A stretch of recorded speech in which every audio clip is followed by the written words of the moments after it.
Hey everybody, welcome to Fantastic Friday. Sorry we're a bit late there. We got kind of into a conversation. But anyways, all right. So I don't want, since we started a little bit late, I'm not going to play all the ads. Of course, you guys know that Bearded Shirts is one of the sponsors of the channel. We all have Bearded Shirts stuff. So check out beardedshirts.com. The link is in the description. They've got those print all over ones. I'm not wearing one today. And I got confused. I thought it was I don't know why I thought I was doing Transformers today for some reason. But it's Fantastic Four. And what am I wearing underneath? Oh, I'm wearing Aliens underneath. So it's just going to be Transformers. Pretend it's Transformers. But you won't have to pretend long because on Sunday we are doing Transformers. We're doing the Marvel comics, and I am so bloody looking forward to Sunday's Transformer talk. Oh my God. Because Blaster's my favorite. Now he's confirmed. I didn't want to confirm Blaster's the best / Twincast who I'm wearing today. I didn't want to confirm that until I read his appearance in the Marvel comics, which I just did. The 2 issues were, well, at least we were going to stop at his second appearance, and he is the friggin' best. And issue 17 of the Marvel comics Transformers is like the best comic ever made. So that is friggin' happening on Sunday. Swing back to Earth's Mightiest Mondays, of course. That's Avengers. 4 issues of the Avengers. We got Claw. Yes. Oh man, Claw and Solar team up. Got the Inhumans. There's an FF issue in there. So we're going to talk about it. It'll be on Avengers, of course. We will eventually get to it on this program on Fantastic Fridays. And when we do, we'll talk about it then, because I'm sure everyone would have forgotten by now. So that's Earth's Mightiest Mondays is on Monday. This Sunday is Transformers. 4 issues. What were the 4 issues? Let me see. Let me get you the exact numbers here. It's 15, 16, 17, 18. So we've got Megatron in there. There's 2 issues on Cybertron, and they're building the space bridge. And their bridge is a Transformer. What? I did not know that. The Marvel comics are pretty cool. There's a lot of random stuff that pops in. You're like, I did not know the space bridge itself is a Transformer. That is cool. So then, of course, Tuesday, it's Tuesday Night Terrorvision, and we're going to talk about Planet Terror. Terror. So Planet Terror on Tuesday Night Terrorvision. I'm looking forward to it. I haven't watched that in a long time. So that's going to be a lot of fun to go through. Wednesday in the War Room, we're going to be discussing Maximum Risk, and I just watched that today. And I love this movie, and I watched it today to confirm. And yeah, it's friggin' awesome. So I've just confirmed that. So that's all confirmed up. But we're gonna dissect it on Wednesday, and then next Friday, of course, is another episode of Fantastic Fridays. Let's shout out. These are the Super Friends. These are the channel members, so we always shout them out. Thank you to Dan, Sean, Stephen, Brennan, Mark D, RR, Philip Story, Digger Jim, Quagnar, Just Joe, GT, FK, and Clobbering Times CT. Thank you guys. We appreciate it. We always mention Clobbering Times. He'd definitely be here with us doing Fantastic Four. So this is sort of almost just like it's not exactly a tribute to Clobby. It's like I wanted to do this anyways, but it kind of all works out because he loved Fantastic Four. So it all kind of works out together. All right, let's bring in our folks so we can start her up. Hello. Watch Terrorvision on Terrorvision. Terrorvision. Yeah, I know. I'm gonna get Pete. That's Pete's show. I'm the co-host. Yeah. I'm gonna get Pete to do Terrorvision. We got to do Terrorvision. Yeah. He may have already done it though. I only started co-hosting a few months back. Yeah. All right, let's bring in Mr. Fancy Pants. Well, hello, Mr. Fancy Pants. Hello. Good evening, gents. How are you? Hey. Well, with that, look at this. Just Joe, Maximus with Van Damme and Natasha. Oh my God. There is one shot in Maximum Risk where Natasha Henstridge doesn't look good. That's a lie. That's a stinking lie. I just said. I just did that to be provocative. You're like, this is crazy. It's like, it's crazy. There's no shots. There's absolutely none. If there was a shot, if that somehow existed, Ringo Lamb would have just removed it. He knows to not even.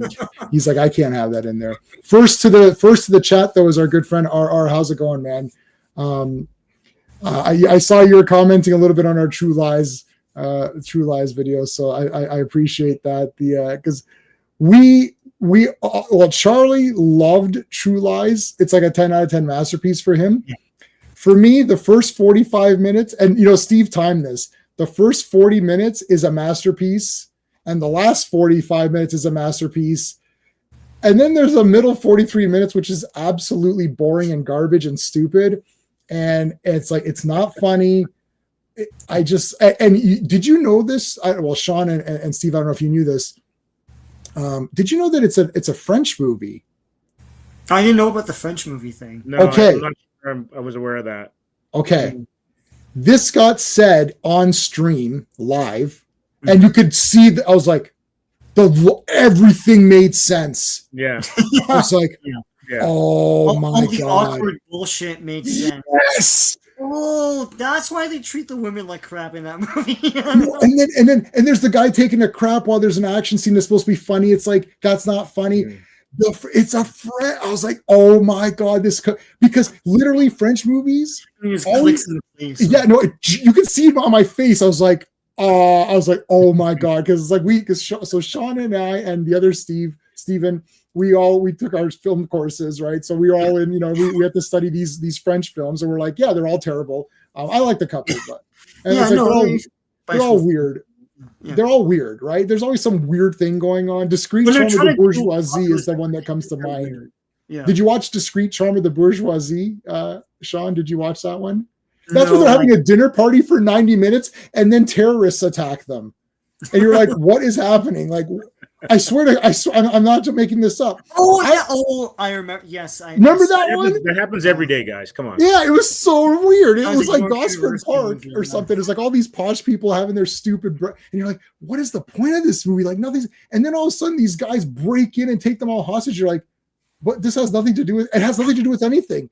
I mean, something happened. Yeah, I like that. That's one of the better ones because I was like, maybe they're gonna. And I think they kill them all at the end. I was like, yeah, like, because these people are losers. I know, like, but then what's the point? Like, you paid $11 for this. Is like, what is the point of this? I wasted my evening. Yeah. JP is here. How's it going? Thank you for being here. Joe Dog, how's it going? Superman 321. Do I have 321?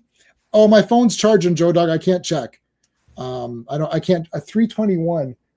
What's the break in the chains? That's a 300 something, isn't it? The all new adventures of Superman. Let me look at Superman 331. Yeah, that's later 300 though. Superman 321 is he said? Because I'm on a different screen, I can't see him.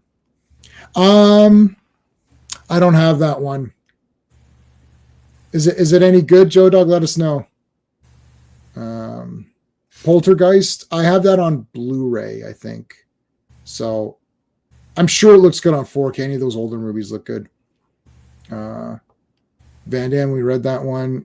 So that was Just Joe. Thank you. Mr. Brown Pants. Okay. True Lies, one of the few movies that Tom Arnold was actually good. I liked Tom Arnold in it. I thought he was really funny. I thought he was pretty good in it. But yeah, so we kind of like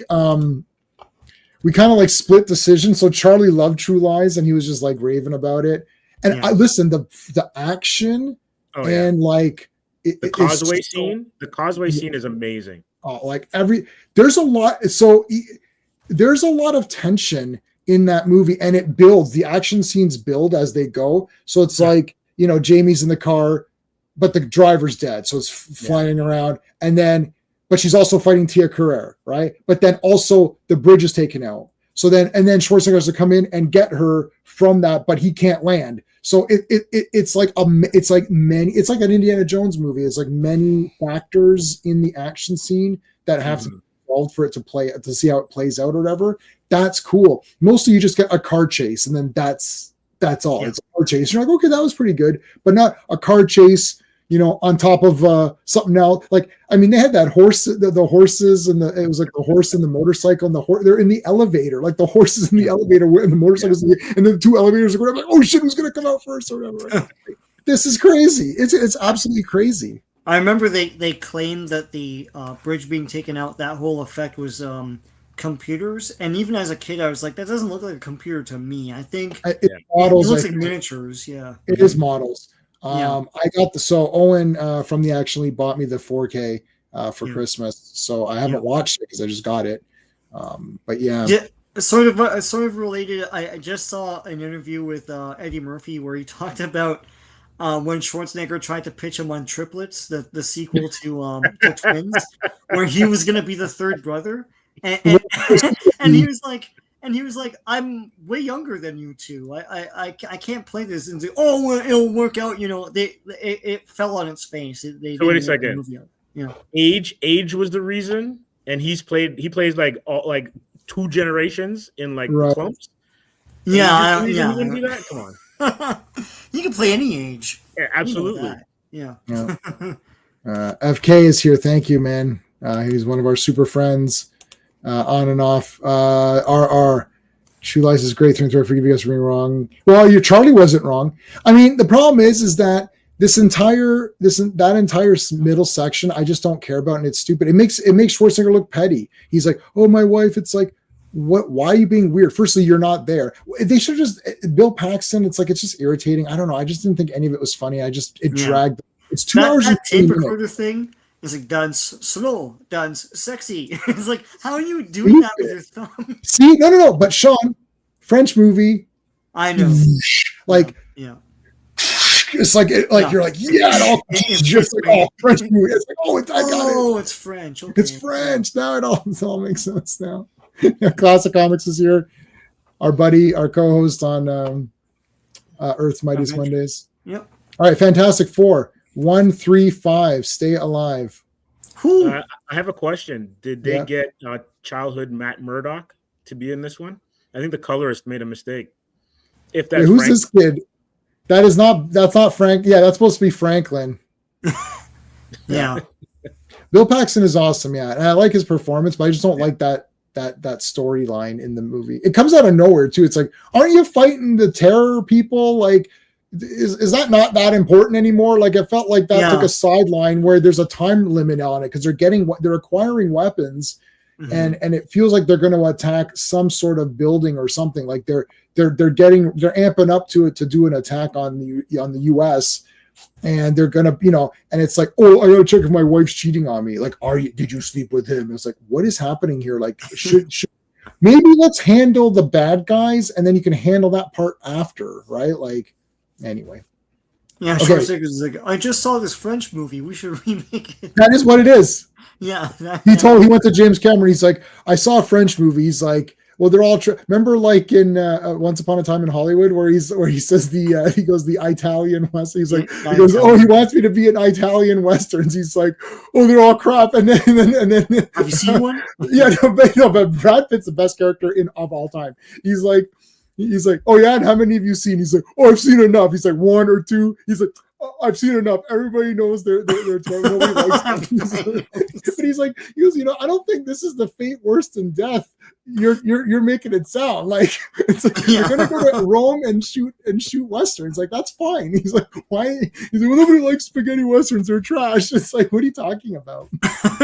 Firstly, they're not trash. Secondly, Brad Pitt won an Oscar for that performance, and he super deserved it because that's his best character. And not only is that, but that is one of the top 10 best characters in all of cinema.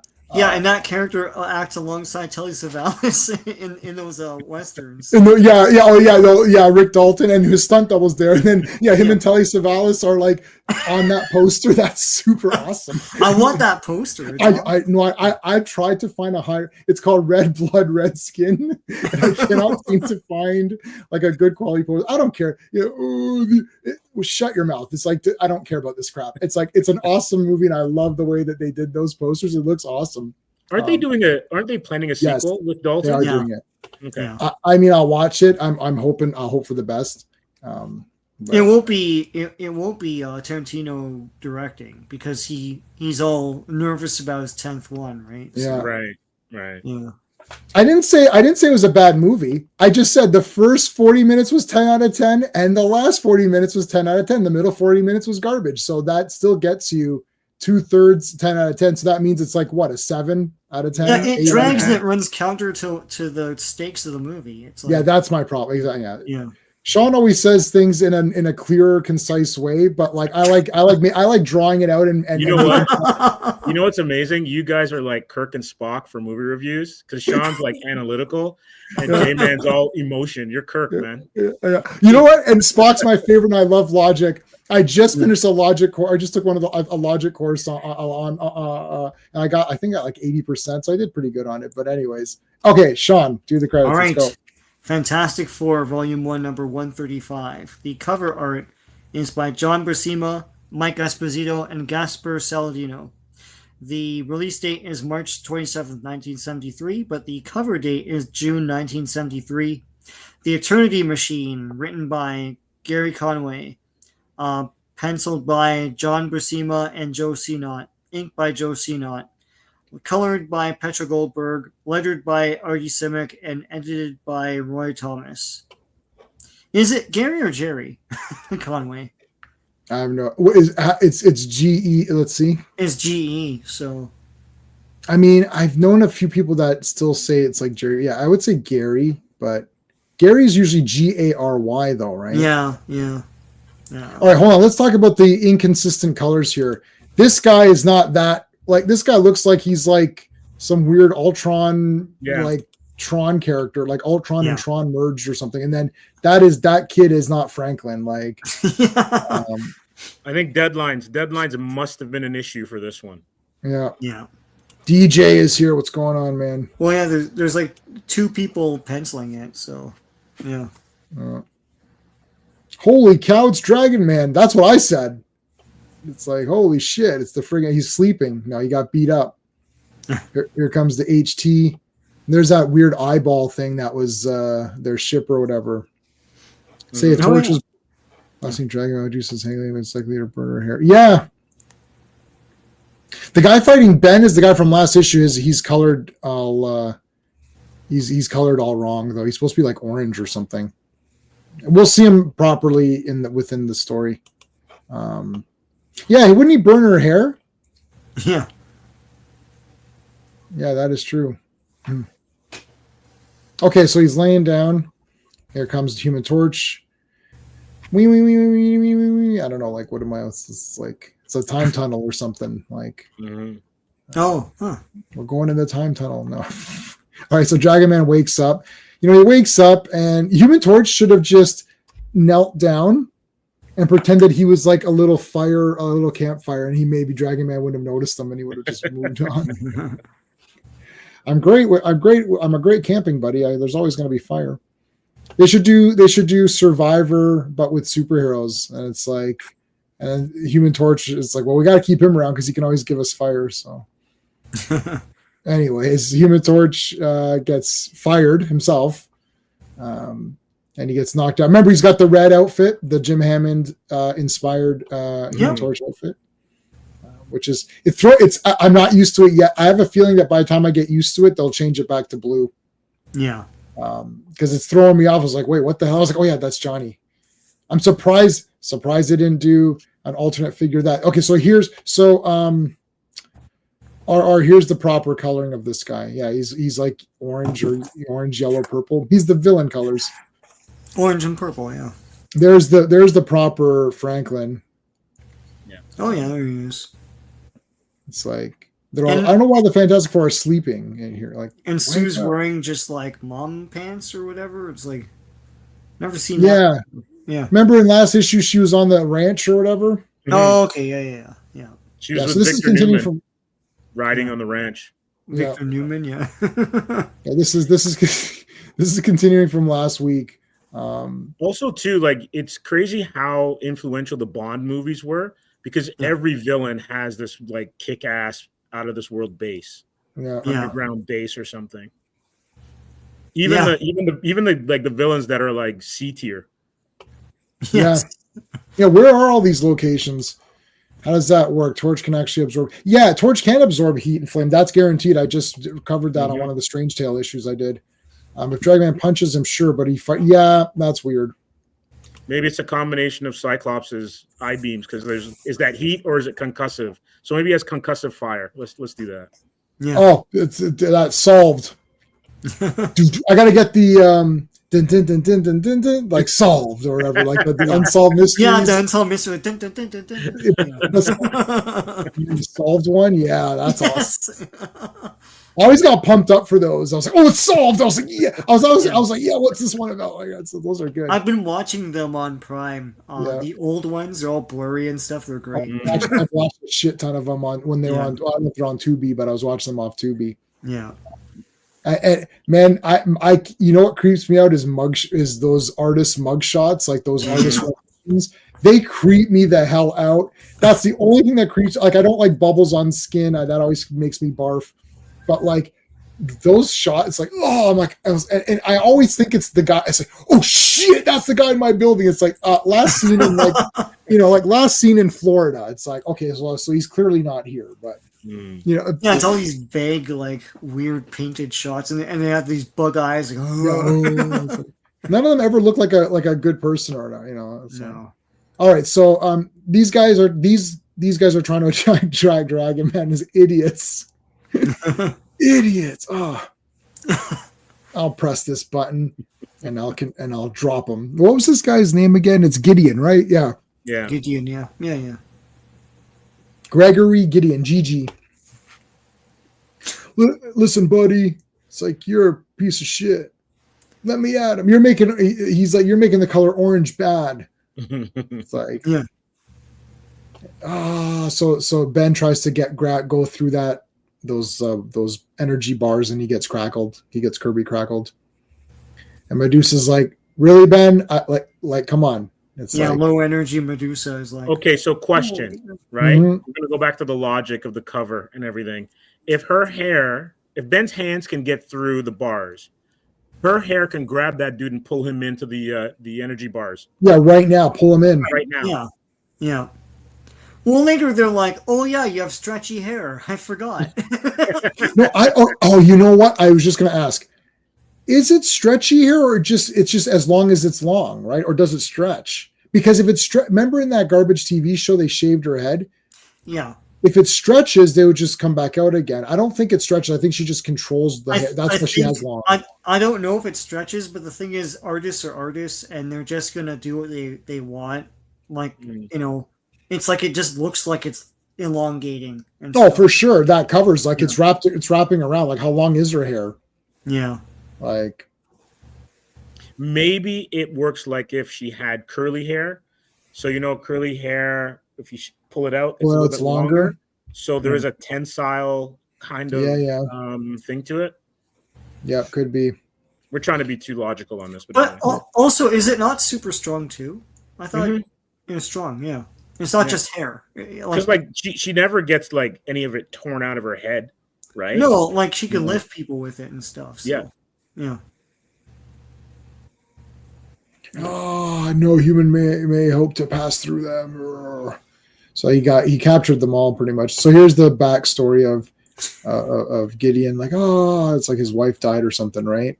Yeah. Yeah. So during an atomic bomb? What?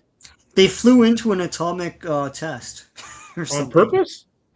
No, he says that the people flying the plane didn't know what they were doing. He says it somewhere in here. Yeah. You're fired.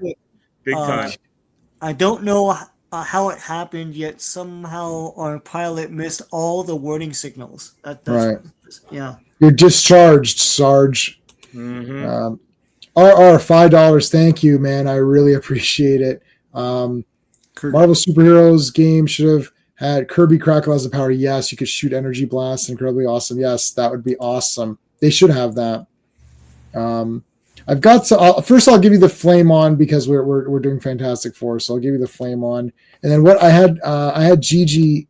I put Gigi on just because we were doing Gregory Gideon and that came up. I don't have. Do I have any other new ones? How about because we're doing Van Damme this week? We'll play the best Van Damme scene ever. After this, now I don't endorse other channels unless I have the person on with me. But I am going to watch Space Ice's review of Maximum Risk because Space Ice makes me cry with laughter. He's the best.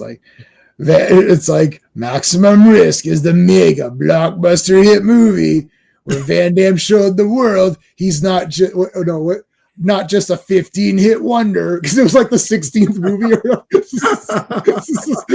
Like, he loves Van Damme so much and he hates Steven Seagal.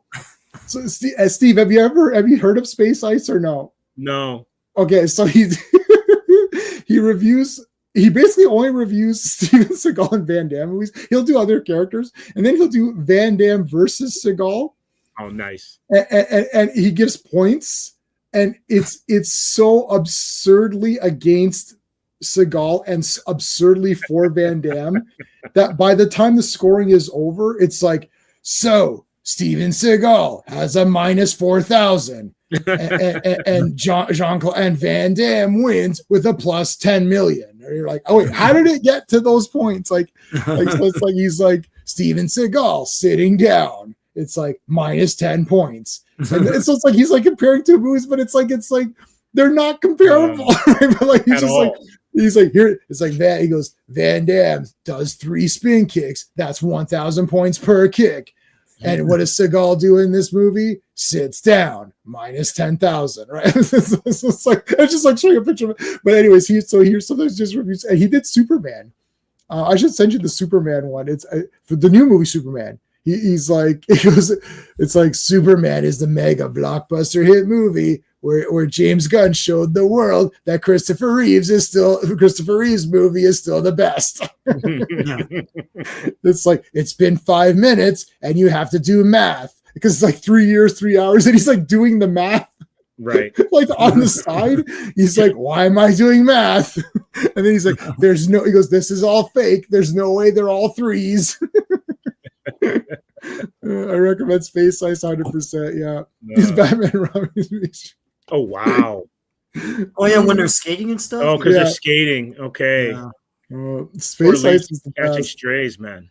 So yeah, I'm not promoting it. I didn't watch I've watched, I'd probably say 80% of them, but I haven't watched every video. So I don't know if he said some weird offside thing and then people are going to say, oh, you endorsed this. I'm not endorsing anything. I'm just saying that I personally find enjoyment in his videos. All right, but let's continue on. So wife died in that plane crash. Gideon survived, and he became Professor X. No. Yeah, looks like it.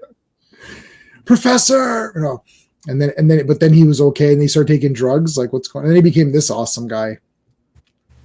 Then he read Time magazine and he got mad at the Fantastic Four. Yeah, he was on page 3. So Fantastic Four was on page 1, and then the first article was on Tony Stark. So the third article was on him. So he was really upset over that. He should have been like the cover. Damn it! I thought I was the most handsome man. It's like, oh. So then he's now like, he's so pissed off that crackle is like coming out of his fingertips, like the palm of my hand. Oh, I shall hold power. Yeah. And then meanwhile, like they're trying to drill Dragon Man. Like what the hell's going on? Yeah, to get into him or whatever. I can't drill into this hide, sir. It's very tough. What's this? What's with the time tunnel on the guy every time? Like, I think it's the mind control. Oh, it's the mind control. Sorry. Yes, that's right. Okay. Okay. Yes. The power of the sun in the palm of my hand. That's gonna burn your hand. That's going to be fire. All right, so they mind controlled him, and now he's walking around again. Meanwhile, he's trying to eat these laser beams now. He's just standing in front of them. Now, who's this guy walking in the big trench coat? It's like, buddy, green. Okay, hold on a second. Green pants and brown socks. Like, that's a weird. Oh, it's the 70s, man. I guess so. And that's Willie Lumpkin, by the way, who sees him. Yes, they say it. Yeah. Yeah. I know him more as a Spider-Man character because in the 80s they used him a lot. Like, I think he dated Aunt May or something. So, yeah. Oh, you know what? Yes. Yeah, you know who he is. Yeah. Oh, gosh. Was it also in the cartoon? Oh, was he? Yeah. I'm not sure if he was in the cartoon. So here's Alicia's thing. A lot of Thing statues. Yeah. Hot Toys and Hot Toys, yeah. Alicia, your stuff's old news now. Hot Toys is where it's at. It's like I just saw the Hot Toys Batman Dark Knight Returns Batman. I mean, you can put like he's got the rifle. You can put the shells in, and you can actually like you can cock it, but like you can load it, and like it looks great, J-Man. Yeah, there's no way I'm buying that. It's impossible. I'll never have that. Yeah. Corey, what's going on? How's it going, Corey? You know what's crazy? I just realized that Alicia can sculpt Johnny's flame. Yeah, isn't that sick? Yeah. That's mad skill. Yeah, that is really cool. What is she getting there? What book is that? I phoned him twice, no answer. Foolish. Okay, so yeah, she's concerned. She's putting away groceries, so that's like rice or something. Oh, okay. Yeah. Look, she did Planet Ben, Planet Thing. I was gonna say it's Planet Thing, yeah. Isn't that neat? That's neat. That's so weird, yeah. I want Planet Thing. She's got the old school Pizza Hut chandelier, the big rusty. That's right. Yeah. Wait, what do we look at? A chandelier? You mean this? Yeah, you remember Pizza Hut used to have those stained glass chandeliers when you could sit in. It was all. Oh yes. I just had Pizza Hut yesterday. I haven't had Pizza Hut in years, and then I went to I went to Steven's place. Yeah, and he ordered pizza, and I ate an entire medium because I'm a fat pig. And it was so greasy and good. It's so greasy and it's easy to do. Yeah, the grease makes it go down quicker, so you can eat more. Yeah. That's their plan. How do you know Alicia isn't where Hot Toys came from? Yeah, it is. Good call. Good call. She's hot. The thing with Alicia, though, I think in the I guess the last 10 issues that I've been with you guys, she had 3 different hair colors. She's like, it's been red, blonde, and brunette. There have been 3 different artists. That's why. Yeah, the colors didn't get the memo. Pop quiz, shot. You got a character in comic book named Alicia. What color's her hair? Wrong answer. It's like if you get it wrong, I stop the comic, and if you start reading it, you can't stop. I don't know. Yeah, in terms of house style, it's funny between this and Avengers that we do on Monday. Whenever a new artist comes on, they reinterpret the characters in their own way, and then Buscema comes back, and it's like it snaps back to what it used to be, but. In terms of editorial, I don't know what they're doing. I guess they're like, I guess, like Alicia now has brown hair and like bangs. I don't know. I feel like there's always going to be like the proper look or whatever. I was talking to my wife about this because I got so excited. I've never been so pumped up. And then remember I was saying, oh yeah, some of this AI stuff is really funny. Well, I found an evil version of AI, which is, I saw this thing. Look, it said McFarlane Toys, and it was the exact Superpowers Joker, Superpowers Batman, Superpowers Robin, but big, with the full posability and I was like, oh my god! And I saved the picture. I'm like, I gotta pre-order these. I don't care what they cost. And the first comment I didn't know it was AI. Yeah. The first comment was like, if these came out, I would literally never have to buy. He goes, no one would ever have to buy any Batman, any Robin, or any Joker figure ever again. And then he goes, which is why they won't come out. I was like, then I saw the response like, yeah, this AI stuff. I was like, oh, damn you. I was like so angry. I was like thinking, I was like, if I buy these, I can sell all the Batman toys I have because you'll never need anything other than that. Yeah. Like Superpowers Batman is the real Batman. I was explaining to my wife why it's got the belt. Like if you know, you know.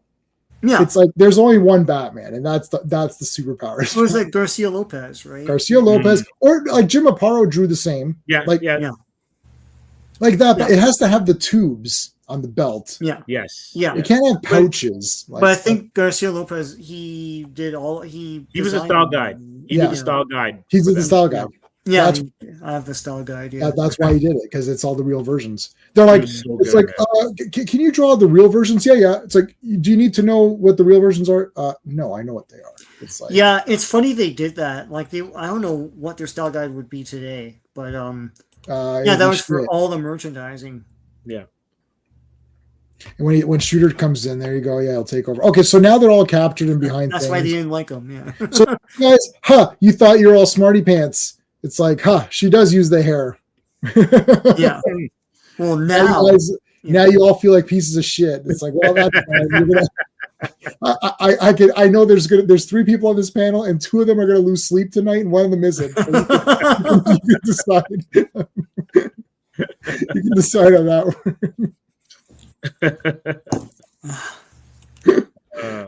think isn't it Sandal Bergman's birthday? Is it? Oh, she's the best, man. She's amazing, man. She's the best. She. I gotta get the she. That's what they do all day. Yeah. No, I like when there's cults and they gotta remaster that thing. They do. I would get that for sure. Everyone know. God, we got to do a stream on this and just put this to rest. Well, Highlander 2, that is Circle of Iron. Like when you. That's a good Circle of Iron. Look, yeah. I like Highlander 2, not in a joking way. I might.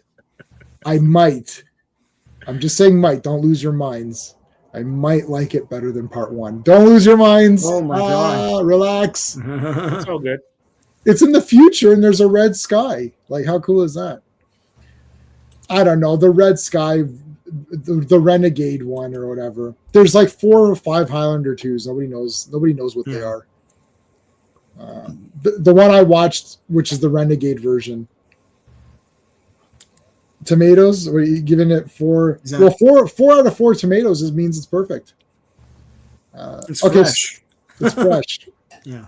Oh yeah, it's a tomato. Yeah, I don't know how Rotten Tomatoes certified works. Fresh or whatever. Yeah. Oh, okay. Yeah. That's right. That's a thing. Yeah. Okay, so they pressed it. They got out. You guys with your bullshit, you didn't realize that is how they get out. Now that they're out, they're gonna kick the shit out of these losers. Cauldron time. Yeah. Yeah. Look at the hair, eh? Like, how long would your hair have to be to wrap around? Yeah, it's elongating. It has to. All right.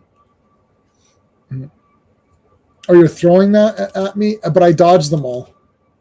Why is there always someone who brings eggs and tomatoes to a speech? Yeah. No. Everyone loves Highlander 2. There's only 4 versions of it. Last had the blue. Yeah, the blue CGI shield is the one I have on Blu-ray, but I want the red shield. Okay. Now it's time to get punched in the face by Gideon. Whoa! What the hell? Chaboomed. Meanwhile, Sue and can somebody wake up the Richard or the Richards or whatever? Richards, wake up! So he's siphoning their powers, right? Is that I think so. They're his energy source. I try to write notes, and hardly I do. They're all captured. It's the radiation, and so the he's all radiated. Yeah. So he needs to he needs constant boosting, because his son's gonna die too. They're both gonna die because of the radiation poisoning. So instead of going to Reed and getting Reed to help him out and say, "Hey, can you figure out a way to undo this?" He's just trying to steal their energy or whatever. There's the son. He's like, "Dad, why are you doing this? Why are you such a loser?" And the son's like, "Oh yeah, I'll show you what a loser is." And then he punches this thing in the face. They're still trying to copy Kirby a little bit, eh? We're 30 issues out from Kirby, and they're still trying to capture. Oh, you see a lot of that in the next few tonight. Yeah. Mm-hmm. All right, so now Human Torch is just kicking the shit out of everybody. Ben is fighting Gideon. Medusa goes to wakes up Dragon Man. The Crackle has started. The Crackle's engulfing them. Boom. Does the super punch, the hell? That was a double uppercut or something. Here comes Dragon Man into the fight. Dragon Man enters the ring. Oh my god. Sue looks like what's her name from Sharon Stone from Alan Quatermain. Oh, Quartermain, you're right. Yeah, she looks like her or whatever from King Solomon's Mind's End thing. Noah Double D. No, Double D. Maybe I don't know. I don't know what I was saying at the time. Whatever. Well, if I said it, it's correct. So if you're agreeing with me, then yes, then I agree with that. Sue, you okay? Sweet, you okay? How's the little Franklin? He's fine. He wants to go to his daddy. Well, no, I want to be a total bitch and take him away from his daddy. It's like, okay. Yeah. Remember when Mr. Fantastic saved the universe 100 times, but you didn't have dinner with me? It's like there wouldn't be dinner if I didn't save the universe. I can't stand crap like that. That's bad. It's like he saved the world 4 million times. It's like, what do you want? Oh, you have to spend time with her son. Well, Galactus is going to eat the planet. So how am I going to spend time with them if we're dead? It doesn't work with superhero movies for me. It works like, it can work in other stories, but not in superhero stories. 136, Fantastic Four with, it's friggin' the Warriors, man. That's Yeah. right. So that's the actual warrior symbol, except the wings come up and touch at the tips there, at the sides. But they had to remove that and change it to a skull and serpents because of the Hell's Angels actually sued them. Yeah. Wow. That's why all Warriors merchandise. I stopped buying. Warriors is like in my top 20 favorite movies of all time, and I stopped buying I was buying everything that came out, and then I stopped buying it because one day I realized I looked at the back of one of the toys. I was like, "Hey, what the hell? This looks weird. This is not their symbol." And then I was like, "Wait a minute, it's not their symbol on any of it." I was looking at I had the video game for Xbox, like. I was like, oh my God, the symbol is wrong on every piece of Warriors merchandise. That's because of the Hell's Angels. So only the movie has the real one. Or if you go to one of those print on demand things and you can, yeah, that's crazy. So I was so upset because I had the Furies shirt. I had the Hi-Hats shirt. I had the Rogues shirt. I was like, who else? I didn't like the Riffs shirt. It's kind of boring. Orphans is just green, but like they had like who else did I have? Turnbulls were pretty good. Anyways, but yeah, like I never got the Warriors because it's like it doesn't look. And then I just stopped buying. I still have Ajax in the packaging and Swan, and I have like a bigger Swan and a big Fury guy. But all of the other guys have the right symbols, but the Warriors don't have the right symbols. So, anyways, but this guy's got the Warrior symbol, so he's one of the Warriors. All right, Sean. All right, Fantastic Four number 136. The cover art is John Buscema, Frank Giacola, and Maury Cormado. The release date is April 24th, 1973, but the cover date is July 1973. Rock Around the Cosmos, written by Roy Thomas and Jerry Conway, penciled by John Buscema and Joe Sinnott, inked by Joe Sinnott, colored by Stan Goldberg, lettered by Artie Simic, and edited by Roy Thomas. All right. So FK sent me where you can buy the poster. It's Redbubble. FK, I know Redbubble. I've ordered from there many times. Actually, Retro Blasting had their shirt on Redbubble. Oh, and wow. I actually bought their shirt. That was in my fat days, so it's no good anymore. Highlander 2, another agree to disagree on that one. You agree that it's the best, but you're disagreeing with Sean and or whoever. No, Sean likes Highlander 2. Yeah, I like it. Yeah, so I don't know. You're gonna lose this. If Sean and I team up, no one can win. That's it's like I think if you were like older than us and saw the first movie and then saw the second movie, you'd probably hate it. But right. I saw them probably like you, J-Man, around the same time. I saw them together. Yeah, like I'm like, yeah. Oh, so I was like, oh, that's cool. Yeah, I was like, oh, this is kind of cool. Even the Alien one. I remember my buddy Mark, who's an artist, my friend Mark, or whatever, he was like, man, Highlander 2 is cool. It's like they come back, they bring Ramirez back, and there's like this big fight at the end, and we got Ironside in there. I was like, yeah, man, like that's the Alien one. I have it on VHS. I have the Alien one on VHS, which I haven't seen. But I was like, okay, they're aliens, so what? Like, who cares? Like, why are people losing their minds over that? Like, what else would they be? Mm-hmm. Like, what else would they be if they weren't aliens? That's kind of, it's like, and then more aliens show up. That actually is a better excuse to get more Highlanders or Immortals. They're not all Highlanders. Yeah, Immortals. Yeah, like the original cut of the Warriors. Yes, I agree. I agree. I agree with everything you said. The original cut is 10 out of 10. The director's cut with the comic book panels is just nonsense. Like, why is there comic books? Rock Around the Cosmos. Reed slept through all of all the last issue. Yeah. So now they got to wake his ass up. Sue? No, it's Medusa. They look nothing alike. I always wear a mask and have gangrene behind this mask. Thank you. Oh, wow, that's so mean. I like Medusa. This is like her skin can't breathe. Question: Have we ever seen her without the mask?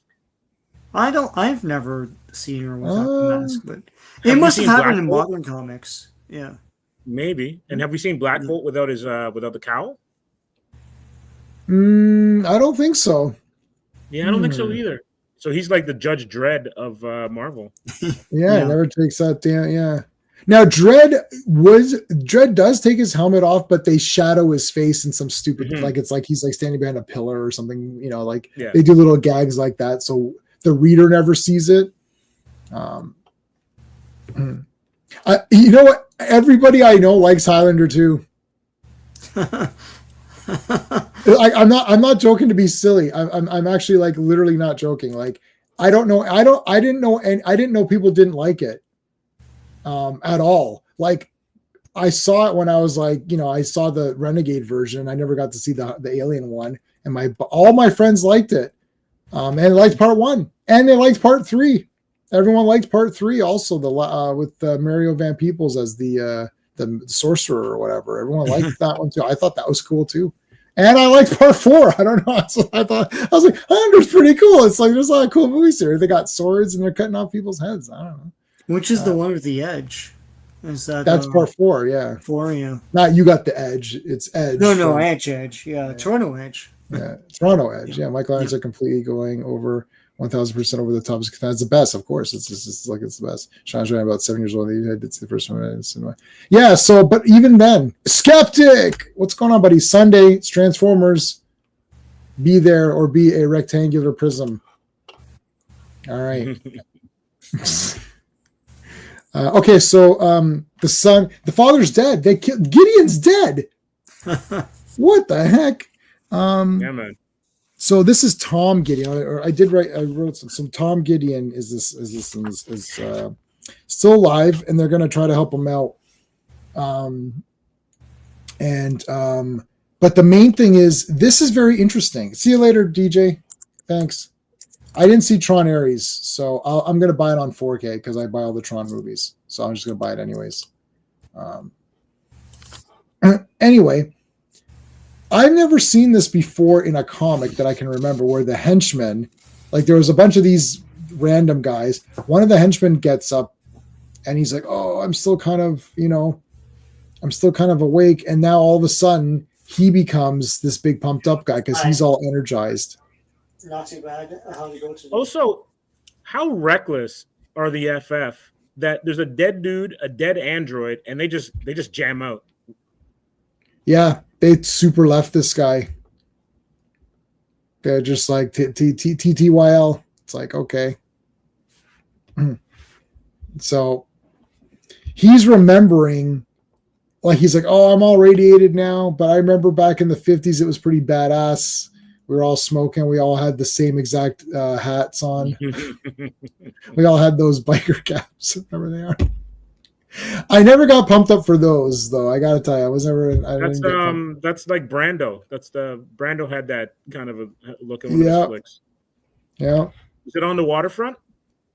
Yeah. Yep. I own that movie. Yeah, I'm sure he wore that. I haven't watched it in a while, but I'm sure he had something like that on. So yeah, I did have that. Those. I hate to say who would always wear it. It's I guess. He who shall not be named, but I had a TV show with the Huxtables. They were the Huxtables. Mm-hmm. I guess we're not supposed to talk, even though that's like in my top 10 favorite shows of all time. But in any case, he would always wear those kinds of hats. So I had that kind of hat. And then I think it was Shaft, the 2000 one. So like part 4 or whatever, because they do kind of continue. Sam Jackson taking over as like his nephew or whatever it was. Yeah.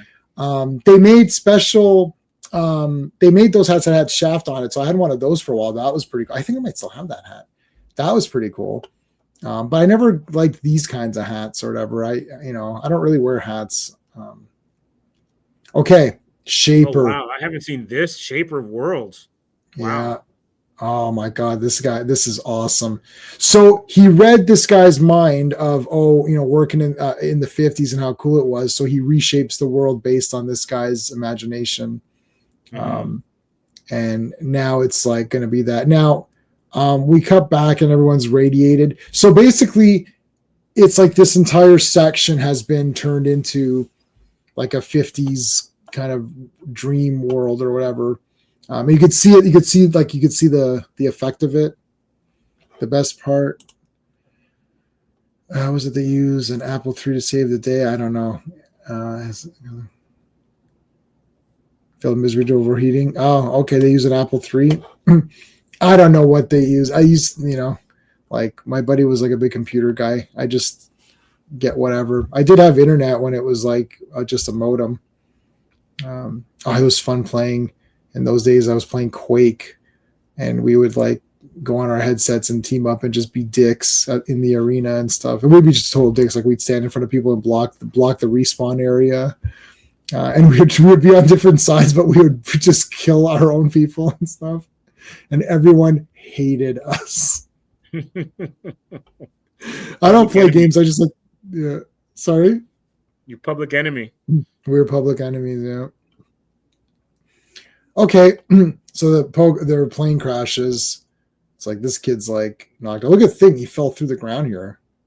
I'm gathering that everyone has basically forgotten their skill set. Like they can't remember how to flame on. Reed can't remember anything, and Ben couldn't remember how to fly. Is that what happened? Yeah, they can't remember. So something just happened. It's like they've all been.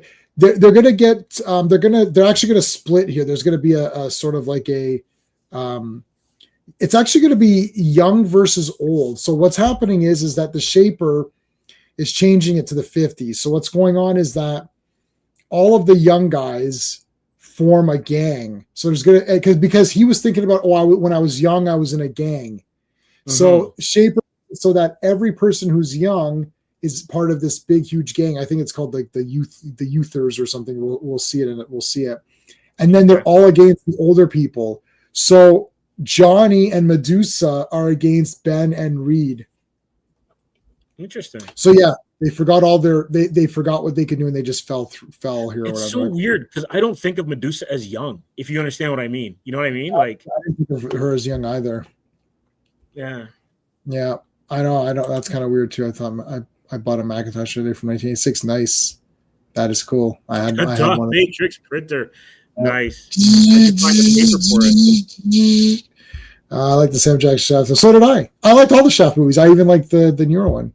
Jeffrey Wright as Peoples, unbelievable. Oh! Peoples is one of the top 10 like best villains. When it comes awesome. to like quotes, oh my gosh, man, he's got so many. Yeah, he's so good in that movie. He's unrecognizable. Oh yeah, like it's like he's transformed to like I believed. So I saw the Shaft movies in the theater. All the Shaft movies we're talking about, the ones that I would have been alive for. And right in the theater. And I like that new one. Even I thought I liked the new one, which I guess everyone hated because they didn't know what Shaft was, and they all went to go see it like idiots. They're like, "Hey, there's a lot of offside humor in this." Yeah. Oh, you mean like all of the Shaft? Like, what are you talking about? Like, did you watch any of them?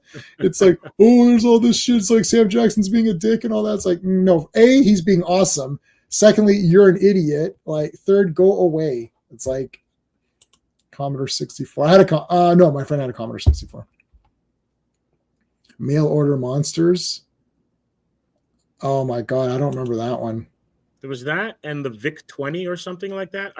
There was some computer I remember, like when I was in public school, I think grade 6, where we played Space Invaders by putting a cassette tape into something, and then that was what you played the games off of. So this is even before floppies. But I think the VIC 20 was before Commodore. Wow. I love watching Yeah, I love watching those documentaries on like old like Atari, and I've got many of those. VIC 20, there you go. Yeah, 82. I had a monochrome monitor, so I had an IBM compatible is what we called them then.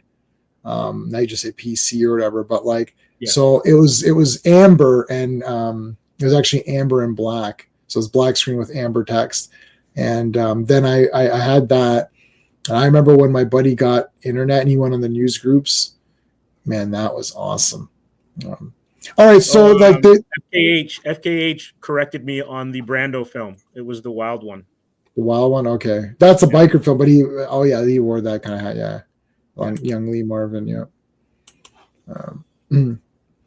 So there's like this dome here that they've set up. Now we're gonna get the split in a second here. So they're starting to remember their powers, and they get their powers back, and they're fighting the Uther gang or whatever. Flame on, and now Medusa and Human Torch have just attacked Ben and Reed. So you can see Human Torch blasted them. So they're like, "What the shit's going on?" On your toes, troops. So this guy's imagined himself in the big 50s gang as like, the big leader of this gang or whatever. Here comes the Fuzz, and this is the adult gang or whatever, and they're basically like the cops. It's like, why do they have 3D glasses? It's just all weirdness. And like they've got these ray guns, and so it's clearly not the 50s, but this guy was thinking of like, so it's everything he thought of meshed in. So it's like, they had weird sci-fi movies, and it was like, like the Fuzz were the bad guys and they're the cops, but also adults were the bad guys because they were cramping your style or whatever, all this like stuff. So it's just like a mess. It's like a jumbled mess of things that the shaper has created here. So look at that Medusa on the back of the sky cycle. That's kind of cool. I'm wondering why they're wearing. I guess they're wearing like some sort of makeshift Captain America. It looks like Bucky. They all look like Bucky, right? Like kind of a little bit, yeah. There was also. Did US1? I know this would have been later, but like I think US1 had that kind of the trucker hero or whatever had that. If I'm misremembering, but there's something about this outfit. That is familiar. You know what? I have a couple of these issues, but no, I'm looking at it now. Well, he had the red and blue, obviously. The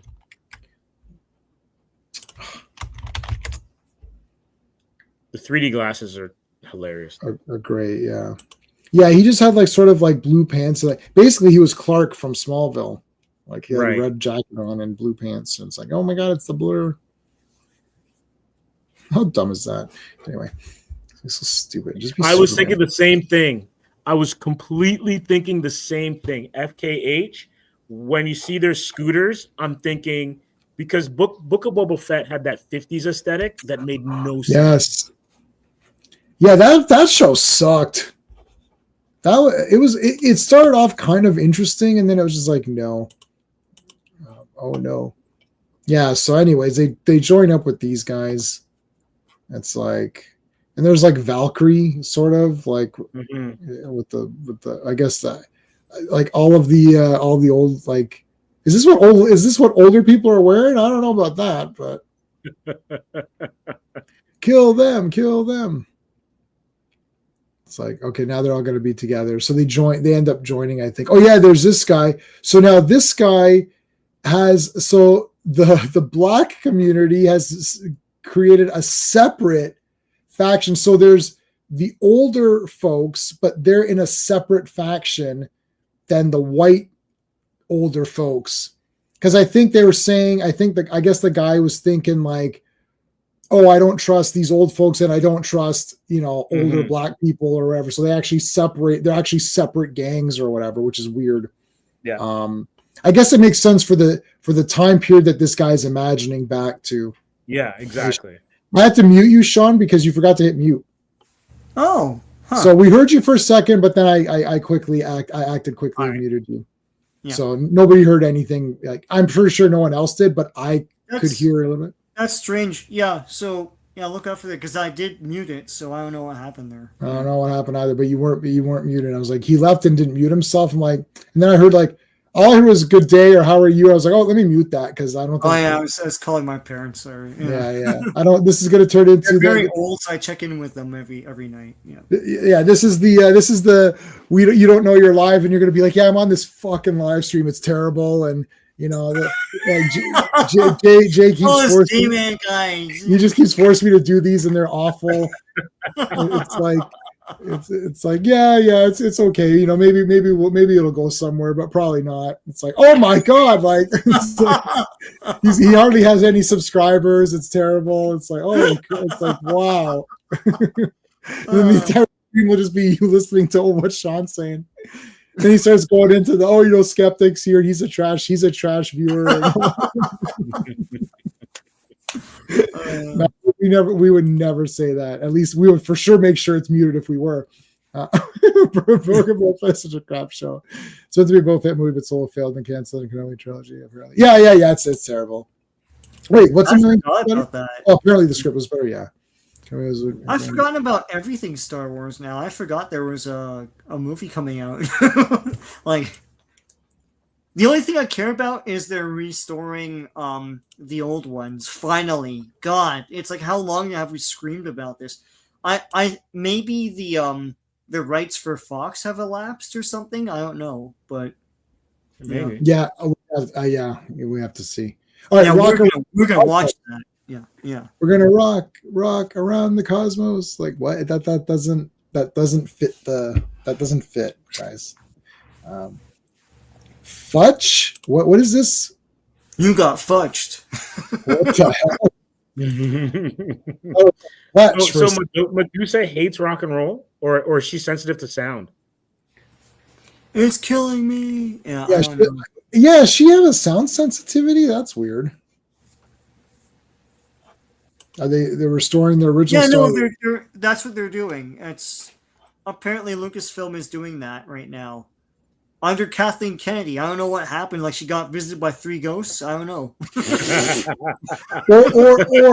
or they could just contact that 4K 77 guy and say, I know. Can I you already just have them. So can you just give us the ones that you did? Because then it'll just save us a lot of time. Yeah, we're going through these painstaking restorations, but I hear you did it already. Like, yeah. Can we just give you like $1 million and then? Yeah.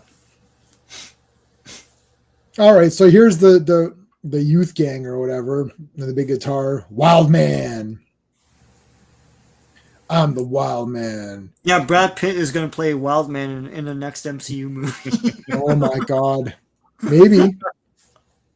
Yeah, we got rock and roll, and then these two guys, they're testing them. Play Thor or something? Do I play like? No, you play Wild Man. It's like, who the hell's that? It's like hand them an issue of 136. Like, Wild Man, he's good against heroes. Wild Man.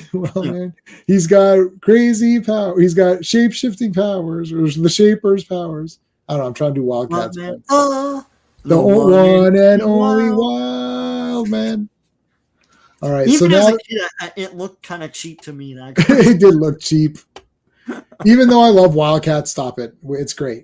But it did look cheap. And the song's a bit goofy, but that's fine. Yeah. All right. So they're interrogating them. Listen, are you a trash? They're like the first question. Do you like the J.J. Abrams Star Trek movies? It's like, yeah, they're okay. They're like, okay, you're in. See, like, it reads like, no, they're terrible. They're terrible films, and they destroy Star Trek's lore. It's like, yes, correct. And it's like Medusa. It's like because Johnny's the bad guys. Like, unfortunately, I have to team with the old fogies. I think all of us have to team up with the old guys. Our train leaves New York at 3:50, and I still use Wayne's World 2, where they ask Jim Morrison is there, and he's like, "Hey, Wayne," he's like, ask me a question. He's like, if 2 trains are traveling, he's like, no, man, ask me a question about your life. He's like, what am I supposed to do with my life? But like anytime someone says, it's like, I have a question. Yeah, 2 trains are traveling. I hated those in school. Yeah, I don't know. Yeah. They both arrive at the same time. No, they don't. Well, then I don't know. Like, why am I on this train? If it's look at is this supposed to, so the biker guy, the henchman, actually got turned into Albert Einstein. Yeah, basically, yeah. Isn't that's weird? Who wrote this one? This is I think it's Roy Thomas. Is this House Roy or Gary Conway or whatever? Oh, okay. God damn, man. What are you doing to us? Like, what the hell is this? Whatever he was on is spectacular. Yeah, the story's bonkers, man. But Roy Thomas is editing it, so he's like, I guess so. Like there's like 2 issues in this. Yeah. Yeah, like this is continuing on. Yeah. Look at this thing they're fighting. So, either one of you can answer this for me because I haven't checked it up. But who was the Hypno Hustler? Did he also kind of do mind control through music or whatever? So I think he got I swear there's like so many of these hypno guys. They even changed. Is this tonight with the wizard? No. Miracle Man. He's Miracle Man's completely been changed because they're just like there's too many of these hypno guys. And that's tonight's issue. That's the last one tonight. Yeah. There's just I don't know what's going on. Even when Miracle Man showed, I was like, oh yeah, wasn't his whole thing was fake or something? And then it's like, oh no, now it's real. I'm like, okay, whatever. Like I've now learned that continuity doesn't mean anything, and I'm just going with I've sort of like I care less now about like actual continuity and more about just like what's happening in the story that I'm following, because I see now that they don't care. And I remember when Claudia and I used to do the Earth B Mondays, which was Bob Haney. Now I don't know if you know Bob Haney, the name. You might know him, you might not. He wrote a lot of comics. He did Brave and the Bold, a lot of Brave and the Bold issues. And they basically named an Earth after him for Bob Haney, Earth B. And Earth B is where like continuity and logic and like characters like go to die. Like everything he wrote was complete bonkers. Like there's a guy running away and turns the corner, right? And Flash is like, oh, he got away. He got away from the Flash? Like, what? And like Jim Gordon and Batman hate each other. They literally, Batman shows up and is like, what are you doing, Gordon? Why don't you go out and do something for once? And Gordon's like, well, I'm not like you. And so I'm like, what is happening here? Like, and they would ask Bob Haney, like, what's happening? What are you doing? He's like, it's just kids junk. He's like, it's comics, it's kids junk. It's like, who cares? Like, did he not create? He created the Super Sons. No, yeah, he created the Super Sons and Metamorpho. And Metamorpho is a random character. He created Metamorpho so he doesn't have to remember his powers. Yeah, Metamorpho was him and Ramona Fradon. Yeah. So he didn't have to remember anyone's powers. Right. All right. So Fantastic You might be onto something there, J-Man. Where, because like, I just saw today that they're rebooting Daredevil again. Mm-hmm. Or not rebooting, but at least coming up with another number one. Right. It is a reboot, yeah. So why, based on what we talked about a couple of weeks ago, why not just tell stories? Forget continuity. Just tell stories, have fun with it, and go from there. Right. Yeah. I'm going to see what Rob Liefeld says on his next, because he did a podcast, and I asked the question about the DC Compact. I said, what do you think about this for manga? So he usually responds to me. Sometimes he puts it in the video. I didn't ask him on Facebook, but I should have. He responds to everybody on Facebook. Like, I bought Youngblood. He's like, thank you. Like, thanks for supporting me or whatever. You know, like he thanks everybody personally for buying any of his stuff. So he's very interactive, and he will answer you if you put a real question, not a dumbass thing like, oh, why can't you draw feet or something stupid? Like if you ask him a proper question, you're not an idiot, he'll answer it. It's good. Okay, 137. All right, Fantastic Four number 137. The cover art is by John Buscema, Joe Sinnott, and John Costanza. Release date is May 29th, 1973, but the cover date is August 1973. Rumble on Planet 3. Written by Roy Thomas and Jerry Conway. Penciled by John Buscema and Joe Sinnott. Inked by Joe Sinnott. Colored by Glennis Ween. Lettered by Artie Simic and edited by Roy Thomas. Yeah. And Rumble on Planet 3. So look, there's castles now. So the Shapers completely messed this up. They're talking. The guys are talking about Star Trek. Those are all fake. Okay, so holy F, yes. I still like those movies. They're not even, but they're not Star Trek. Well, I don't like them, and they're not Star Trek. It's 10 for such age. Yeah, I hate it. Garbage. Despise it. Star Trek 3 Space Tech. I saw it once. It's trash. My wife enjoyed 2009. It's to film made for normies, which Star Trek actually more like Star Wars. Yeah, well, that's fine, but it's not, and it didn't gain any new audience, and now they have to delete that timeline, and it's garbage. I hate Star Trek 2009. I agree with Joe Dog. I hate it. I'd say I really hated it, but I'll go with hated. You had Brett Brown. If Space Mutiny is awesome. If only there was a YouTube channel that covered Space Mutiny in a tournament where they put Space Mutiny and other fine, good old-fashioned sci-fi movies in a tournament against each other to pick the best one. If there was only a YouTube channel that did that. Oh yeah, that's right. I remember. Do you remember what do you remember what Space Mutiny fought? I remember arguing about it, but I can check. I kept all of the JPEGs. Yeah. I wish you were around for that, Steve. We did awesome tournaments, and there was it got pretty good. Like people were like, I don't know. It's like, yeah. I had to create a mathematical point system to figure out who won some of these tournaments, because people were like, no, like Charlie would be like, no, this is better. But I did give Charlie that gift of Space Hunter. He'd never seen Space. I don't know if you've ever seen Space Hunter: Adventures in the Forbidden Zone. I've heard Molly Ringwald. Yeah, Molly Ringwald's first movie. Wow. I was gonna call him Winston. Not what the hell's his name? Ernie Hudson. No, Ernie Hudson's in it. Wow. He's a bounty hunter with the greatest vehicle in movies. Look, it's the best vehicle. That's one thing we all right. It should have been a Kenner playset. It should have been a playset. Yeah. We'll look it up after. Go Ernie Hudson Space Hunter and see his vehicle. Anyways. Okay. So Charlie, who you know Charlie. So Charlie's like, I never saw this. I was like, Charlie, I said, you are welcome. And he's like, he did thank me. He personally actually thanked me too. He's like, man, thanks for getting me on this movie. This movie, like Space Hunter is actually awesome. That movie was maybe too good for that tournament. We kind of were like, I can't remember if it won. I think it won, right? Because it was too good. Space Hunter? Yeah, I think it won. Land. Oh yeah, Land. I forgot about that one. I meant Search for Spock. Oh, Search for Spock is awesome. I love Search for Spock. No, I thought you meant part 3. I thought you meant the Search for Spock is awesome. Yeah. You're thinking okay, there's a castle. I thought you meant part 3, the Star Trek 3, whatever that was called. No, Search for Spock's one of my favorites. Yeah. I mean, I like all 6, so probably in order. Yeah. Yeah. No. So I guess 6 over 5. Yeah, no one likes 6 for some reason. I like 6.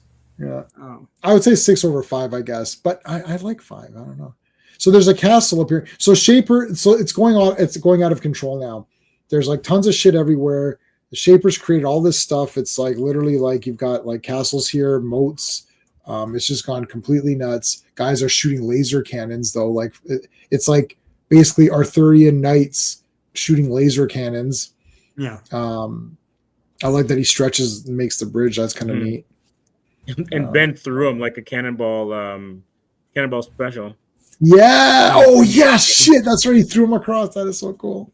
Yeah. Or fastball special. Sorry. Fastball special. Yeah.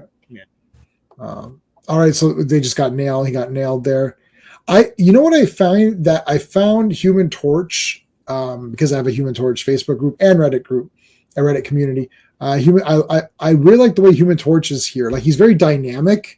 Yeah, he's not just like shooting. It feels like it's like whoosh, like they're trying to make Marvel cards out of all these. It's like, oh, mate, this might turn into a Marvel card. Mm-hmm. Then they land down. Whoosh. Wrong, Dad. Oh man, that no, don't do that. That's very insulting. Is like an old man. It's like wrong, Dad. Oh, bastard. You can't mean that. Yeah, you guys are trash. What? Johnny, you're trash. I'm going to kick the shit out of you. Oh, yeah? Medusa tripped him? Bitch. God damn it. What was that? My favorite line in I think it was Human Tornado, which is I guess it's Dolomite Part 2, where he goes, he's like, "Bitch, are you for real?" That was awesome. That was the Rudy best. Ray That's Moore, the best. man, national Yeah. treasure. Yeah, Rudy Ray Moore sounds like he's falling asleep for every line except when he has to swear. It's like you'll be like, but you're just a motherfucker. Like it's like I never noticed that, Sean. Yeah, That's no. crazy. When he swears, all of a sudden he's animated, and then when he goes back to regular dialogue, he's like, Oh my god, I'm gonna have to rewatch some of those. I missed out on the Vinegar Syndrome 4-pack. I'm very upset over that. They'll years ago. re-release those. I mean, Yeah, I'm hoping they've been somebody does. remastered. That's the good news. So no one else has to do that now. They'll just I'm hoping they can do a better pack of Yeah. that. I only have Human Tornado. That's the only one that's because I had that from like the old DVD days or whatever. Yeah. That's the best one though. But in any case, just to defend the one that I have. So she trips him up here. There's Einstein. So hey GT, what's going on? GT's using the Superman icon that I made for members. Cool. So thank you. I appreciate that. You can't see it on here, but you can see it on YouTube. There's Shaper. He's pretty interesting. Like he's like if you get a bust of him from one of those Bowen design busts, you basically have the whole figure. Yeah. Yep. So I don't know why this guy got turned into this Einstein character here. It was kind of weird, but I remember what he dreamed for. Like, I want to be like Einstein or something. Well, he was dreaming of like the 50s. So it was like all this weird sci-fi stuff, all these different kinds of kooky things. And they had the 3D glasses and all sort of weird shit. So that was all kind of weird. Weird. I don't know. I don't think they use this character much anymore, Shaper of Worlds. He's a weird character and very unwieldy. They mothballed him for sure. Yeah, because it's like, what do you do with this guy? Like, anyway. And how many reality warping characters do they have anyway, right? Like, yeah, and this guy has to take someone else's. He can't even decide what the world's going to be. He has to take someone else's idea. Yeah. Like his real big break is that Hulk Batman thing. That's where I know him from.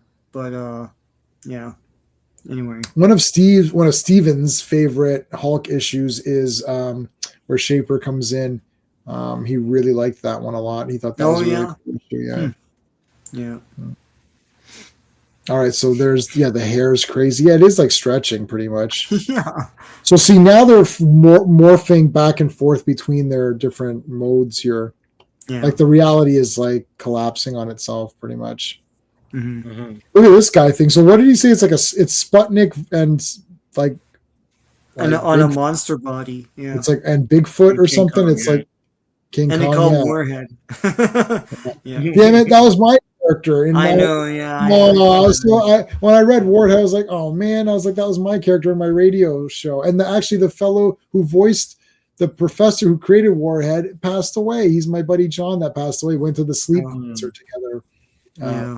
I got to be careful how I say that because I said we went to sleep together. It's like, wait a minute, what he's saying? So I have to say Sleep, the stoner metal band concert. We went to that. I'm not a stoner. Never tried it. Never partook in any of that stuff. But I like stoner metal, especially Sleep, especially Dope Smoker. That's a great album. It's only one song. It's an hour and 10 minutes. Just one song. Nice. It's like it's just droning. It's like that for 15 minutes, and then it goes up a little bit more. And I'm like, this is like awesome. I bought like the special edition CD. Who buys CDs anymore? That's like, but I got that one. Here come the oldies. The old Captain Americas. Yeah. You see here, that youthy menace, they're all youths. Get them off our lawns. So now I was thinking it's friggin' Battlestar or whatever. I was like, holy shit, Battlestar first appearance. Yeah. It's like, yeah, it does look like him. I thought that could be him, right? But no. But he speaks in this unfortunate Marvel black speak of the 1970s. It's like everything's jive and dig and all that. Well, maybe it's all Cyrus. It's all. I know, everyone but talks they like did this Cyrus. all too often, and like Roy Thomas loved to do this. So, Well, I like Cyrus, so I don't care. He was gonna rule it all, man, and then that bastard Lucifer just had to shoot him. Anyways, yeah. So they're all, but they are part. So this one. So you were off. You were away. So this is the black faction of the old gang, or like the older guys. Yeah. So I mean, I guess they didn't want to really like exactly say it, but it's like, okay, so it's supposed to be a 50s thing, but I don't know where these guys were. Like, where were they during the medieval parts? They got split off from the crew, right? But yeah, they didn't show that, right? So are they saying they just didn't exist? The 60s for them. Which, height of the civil rights movement, right? Yeah. So, well, yeah. That's because time is messed. Okay, so everything is messed up. Time, reality, it's all messing up. So, yeah, like some people get moved over. So those guys were still in the 50s, but then they got moved to medieval times, and now they're moved back, and now they're the 60s. Is that the other Captain America? Yeah, no. Well, Battlestar. Well, he's not the other Captain America. No, that was John Walker. But it was John Walker and Battlestar who were the two guys. They're in that garbage Falcon. Yeah, they're in that garbage Falcon movie, or Falcon TV show. Well, what a disappointment! That was. I love the costuming here. I love the color scheme. I always will. Oh, you like the Bucky style, the red and blue and the white. Yeah. Mm-hmm. Well, I wish Battlestar had the costume in the show. Yeah. Why not? Like, that was a cool outfit. Why can't they just have the outfit? Why is America ashamed of its own flag? Like, why are they so ashamed of it? Costumes, right? They're like, how do we explain the costume? You're wearing a costume. I don't know what you're asking. They had costumes. They're just shitty. Yeah. Anyways. Yeah, okay, so now it's a big fight. Yeah. So what happens here? Do they team up? They team up to fight the Warhead guy. Mm-hmm. Yeah, they're all fighting the Warhead guy together now. Yeah. I mean, this guy's gonna get his ass kicked, but he is shooting shit. That's pretty good. I mean, he's got these Boba Fett characters, and the Fantastic Four. So now I think they get blasted out of it here, and they're okay now. Mm-hmm. So more blasting and shooting. All right, so now, go ahead, Sean. They defeat it, and then all the guys split off again. So they split back. Yeah. Right on. Yeah. So here you go. There's your jive talking or whatever. Right on, brother. It's like, yeah. So then here they come in. I like that the women have like a more stylish version. Look at hers. So she's got like hers is a little bit more stylish or whatever. It's got like the little skirt thingy. Little skirt, kind of like a Star Trek. Yes. So yeah, there's your dig. There's your you dig or whatever. What sort of slang is that? What do you mean? What sort of slang? They obviously haven't watched. They haven't watched any movies. They haven't seen any good movies. They haven't seen any blaxploitation movies. They haven't seen Warriors. It's like we only watch like Little House on the Prairie or something. I don't know. Richard Roundtree, who? Like, Rudy Ray Moore, what? Yeah. Oh yeah. He's well. That the first 15 minutes of if you watch Shaft Part 1, the first 10 minutes is just him walking around. And I remember watching it thinking, wow, this is awesome. Like, nothing happens. Yeah. He's just walking around. I was like, holy shit, this is the best movie. It's like, but nothing happened. I wanted one of those coats or whatever so badly. I was like, I gotta get one of those jackets, man. Well, I wouldn't have looked very good. I'm like super like it wouldn't be good for me. I don't think. But are you square? Yeah, I might be a square. Well, my clothing when it was in the hands of my grandparents dressed me. So and they're old school Croatian. So I look like a stupid loser. All my photos are like blackmail material. Like they're all terrible. Like it's literally all awful. Then my mom tried to step in there, but she was like more hip because she was younger when she had me. And then she's like trying to get me to, and I'm like, no, it never looked right nothing ever looked right. I wanted to dress like Indiana Jones. That's Indiana Jones is like, I want to be Indiana Jones. That's who I want to, it's like, I'll dress like him. Anyways, Shaper brings everything back. So that creature was the kid, was Gideon. The kid, yeah. He says that, yeah. Gideon. Yeah. He explains everything at the end. He's like, well, you see, this is meant to symbolize this and that. Yeah. Yeah, so whatever. Like, whatever. It's like, okay. So he lives on dreams, Shaper of Worlds. I got it. Okay. Yeah. Yeah, someone has to use someone else's imagination to do anything. So that's it. That's his thing or whatever. All right, before we do the last issue tonight, let's get I'll put the links up for everybody. Sean's channel. Comics Asylum. Okay, we're streaming this on all of our platforms, so we would really appreciate it if you guys would subscribe to everybody on here. The links are in the description of the video, plus in the chat. So what's going, Sean? What do you have coming up in the next little bit? I still haven't had a chance to make new videos. I'm itching to, but we're in the thick of Q4 at work, so it's really brutal. But office talk. Yeah, I know, office talk. Q4, man. Anyway, but I have a whole bunch of comic book stuff on there. I still got the Tomb of Dracula stuff on there, and Ghost Rider, and a whole bunch of like omnibus and stuff. Stuff going back years. So tune in. Tom B of Dracula. There's no one named Tom in it. It's just this shit. Where's Tom? That was Elvira. She's like, we're gonna watch Tom B of the Living Dead, and then she's like, there's not even a character named Tom in this. Like, and then she's like, oh wait a minute, it's Tomb of the Living. She called it Tom B. Tom B of the Living Dead is the best. I'm gonna make the movie called Tom space B period. Yeah.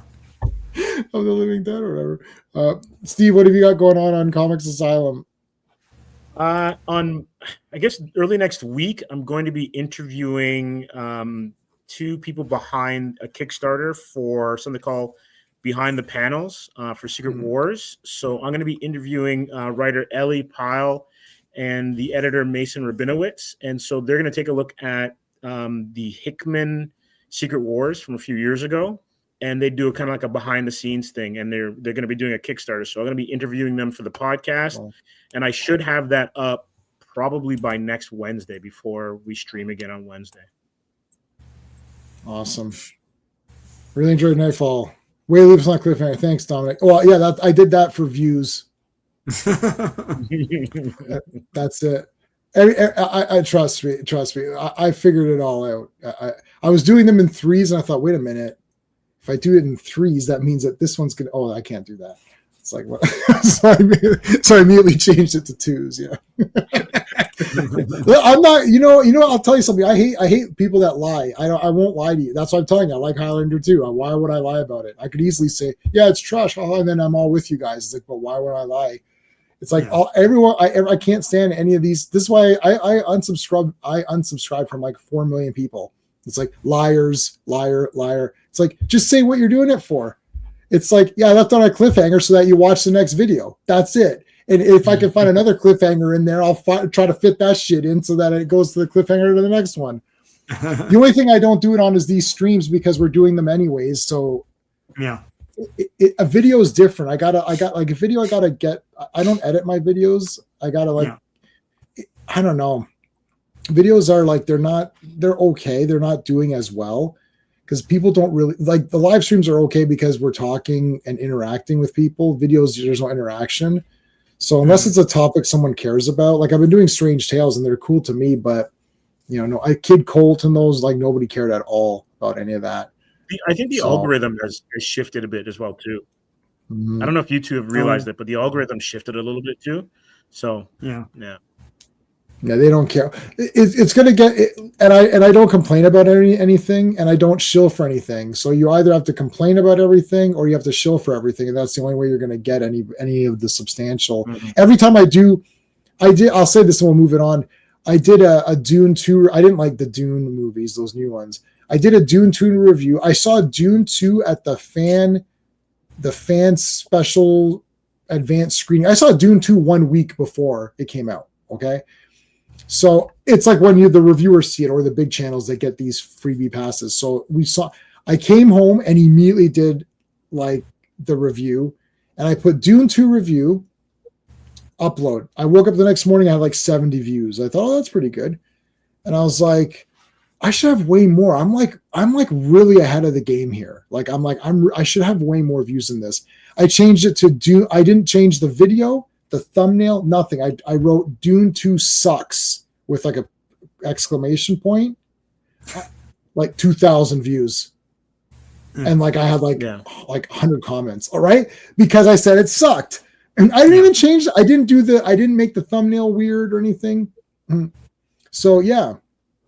I mean, that's how you get. And I'm only going to say it sucks if it does suck. That's the other problem. And I'm not going to go see. I don't go see as many movies now because I either just wait for streaming or I'm going to buy them. Like Tron Ares. If Tron Ares sucks, it doesn't matter because I'm going to buy it no matter what. Same with Predator Shitlands. We know that's going to. They literally put shit in the title, so you know it's going to be bad. But I'm still going to buy it anyways, and I'm going to put it right next to Prey. And then I'm never going to watch those movies ever again.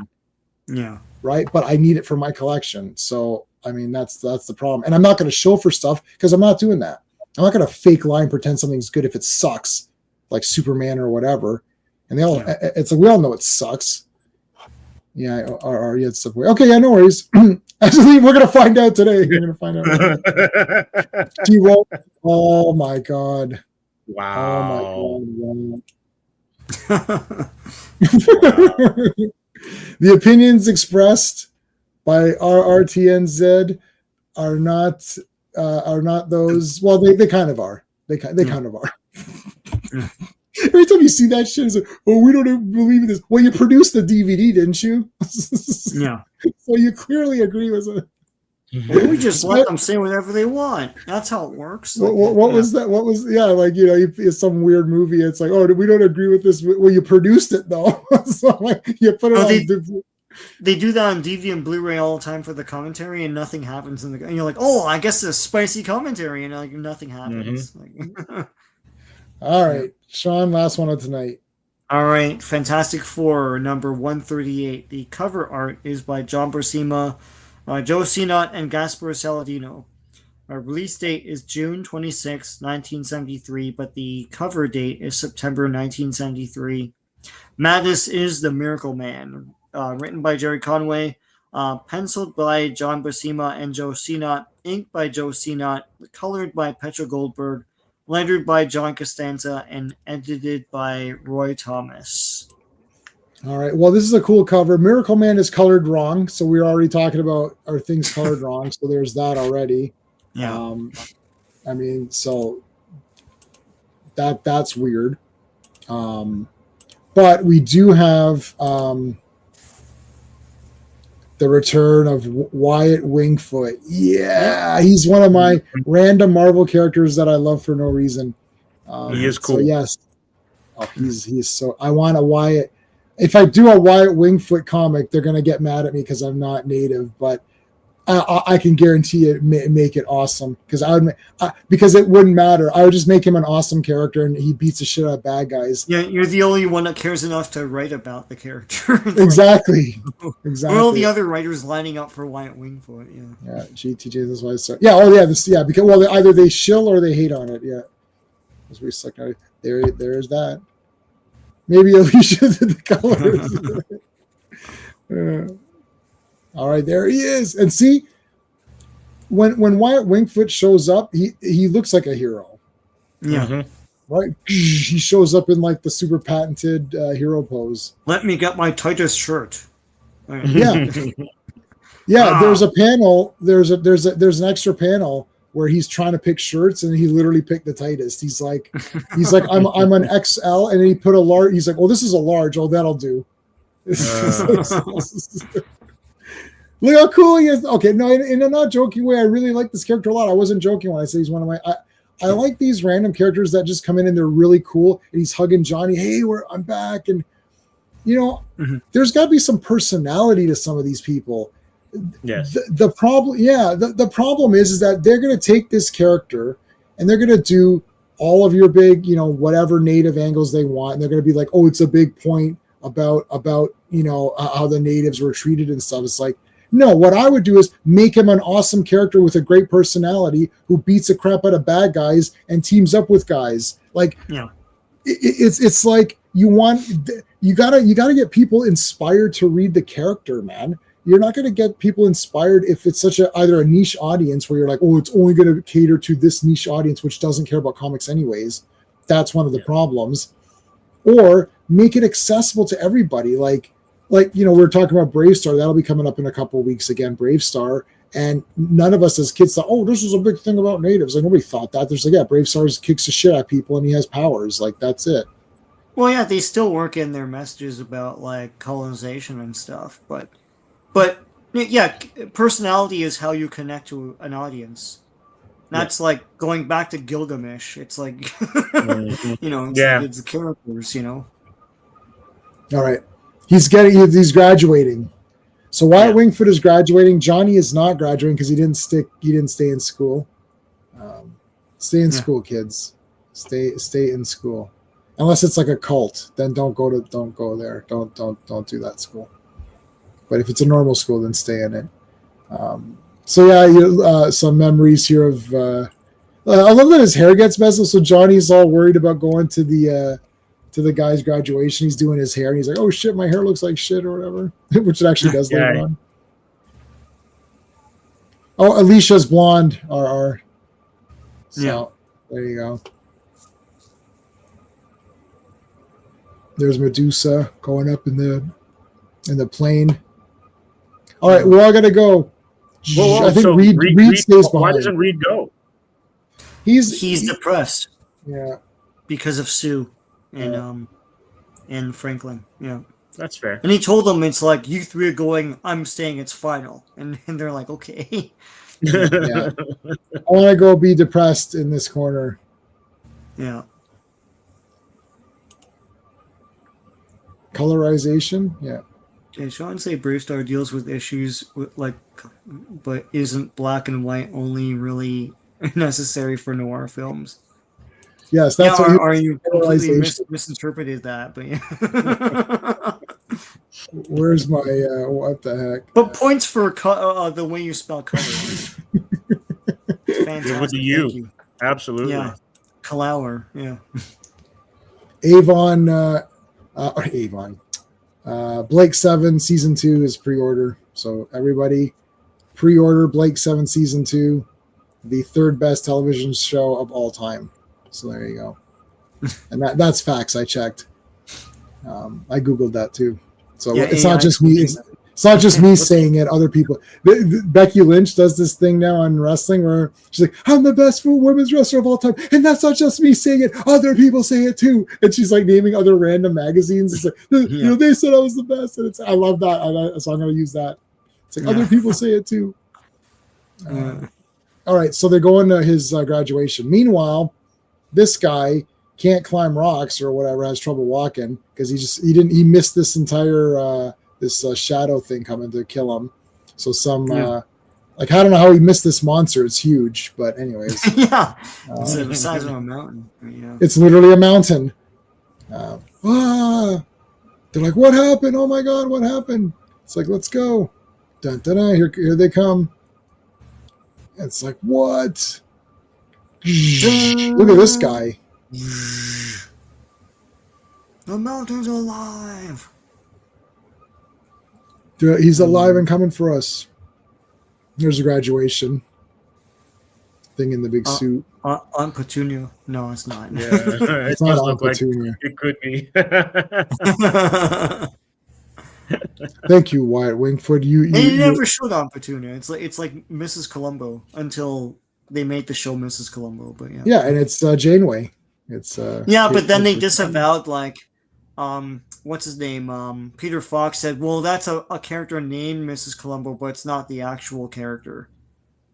Because it was not doing well in the ratings, so they sort of just distanced themselves from it. Anyway. Well, they suck. I like Kate Mulgrew, so there you go. Wasn't Kate Mulgrew a killer in one of the episodes of Columbo before that show?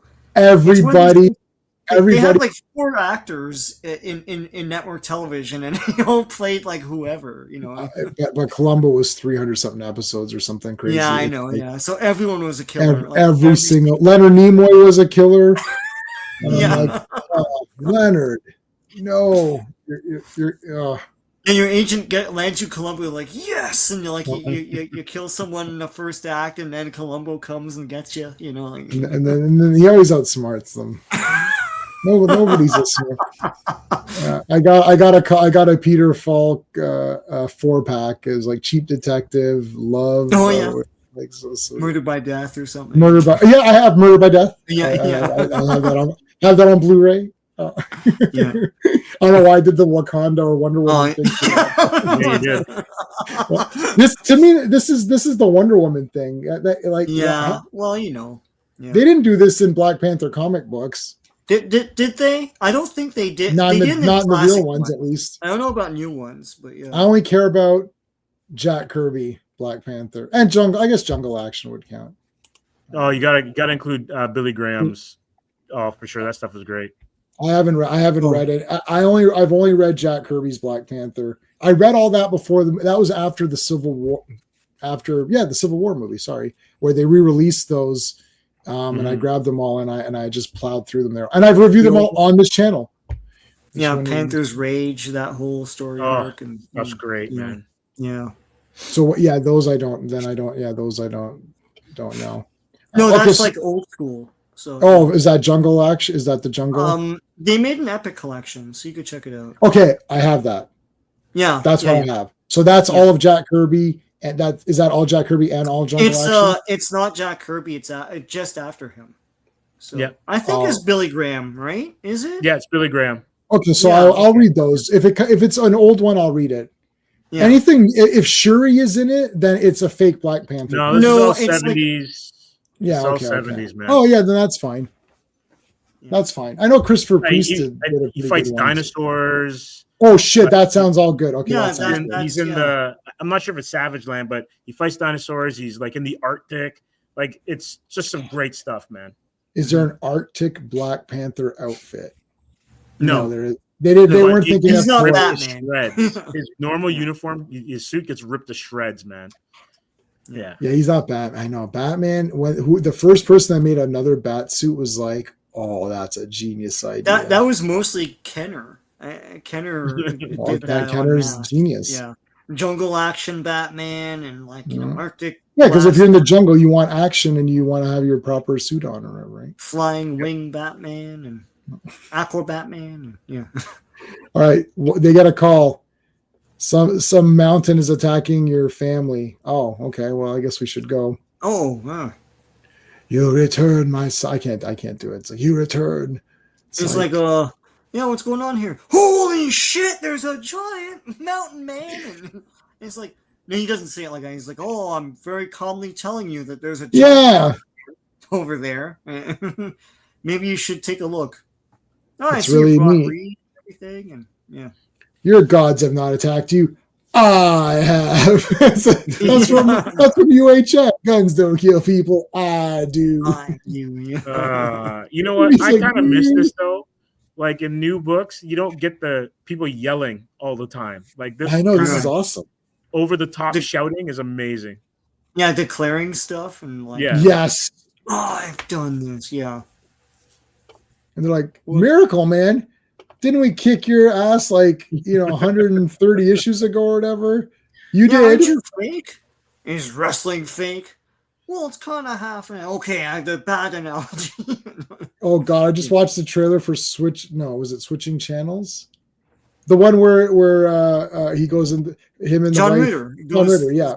Through TV. And then in the trailer, he goes, it's okay, we're in a wrestling match, but wrestling's fake. And he's like, he's like, it's not fake. It's not fake. Yeah.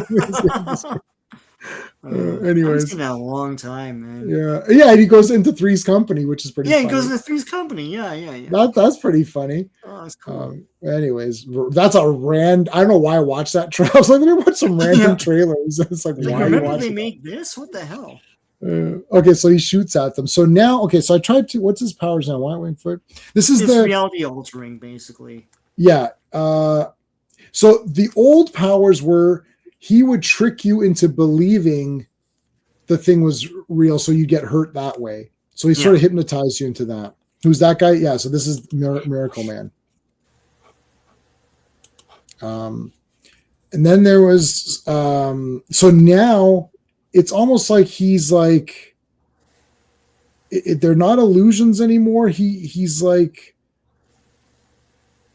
I can't, like he's got some kind of mental capacity. He goes to it'll explain it in a minute. This is the Kiwazi tribe.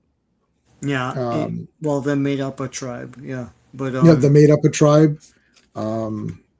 They should have just used that. That would have been funny. Fakistan. Baseball Batman. That's what it was. Yeah. Yeah, cricket Batman. Cricket Batman. So he's controlling these things to destroy them, but he has to concentrate too. That's the other thing. Yeah. And like a beam or something. The thing is laughing at this other rock guy because he's a rock guy. Right. And then this other rock guy got him and smashed him. That's my best Sunday punch. Yeah. Dun. Okay, so he shooting beams. Yeah.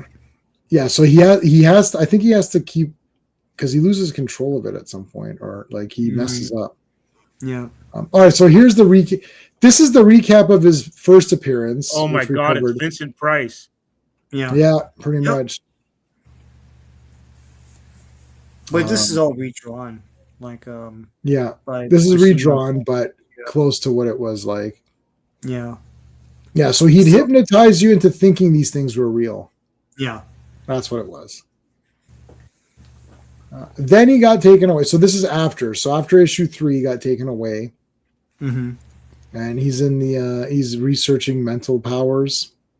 So he gets like and he goes to like a cave somewhere. Yeah, and he has a gun. I was like, this guy's like, well, you served your time, 103 issues or 130 issues, so you're good now. It's like, all right. He goes out and he finds these people. The native guys. So this is a different native tribe, though. This isn't the native tribe that we're. This isn't Wyatt Wingfoot's tribe, yeah. Yeah, this guy's called Light Horse, and then that's my brother Dark Horse. Oh no! That would. But they look like they're apparitions or something. Yes, so they can do a lot of mental powers. So I think it's like some sort of weird either. I can't tell what his powers is. At first, I thought it was telekinesis or something, like he's controlling shit. You know, I thought they were apparitions too, but the problem is there's a line going through his costume that's the same as the line of the background. For the background, yeah.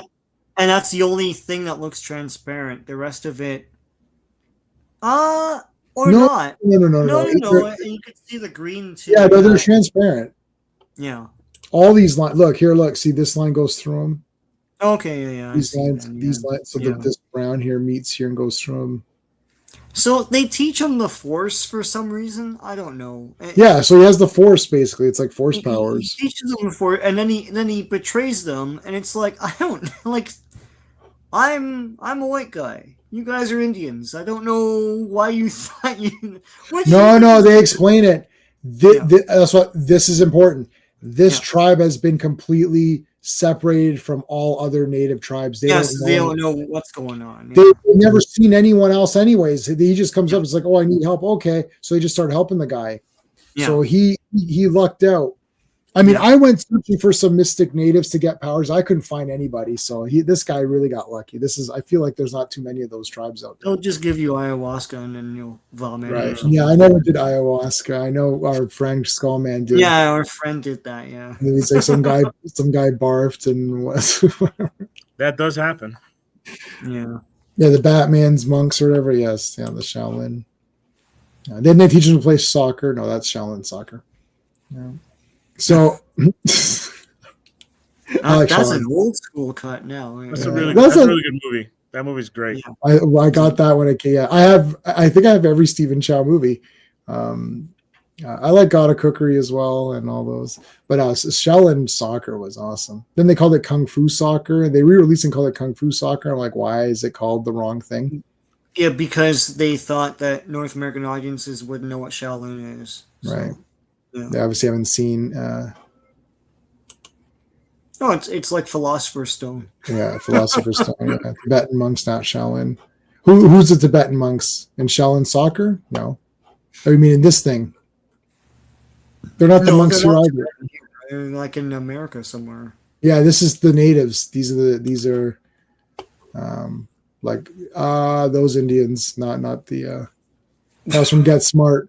Native Americans, man. The Indians are attacking. He's like, Max, India is a neutral country. He's like, no. He's like, those Indians. Oh yeah.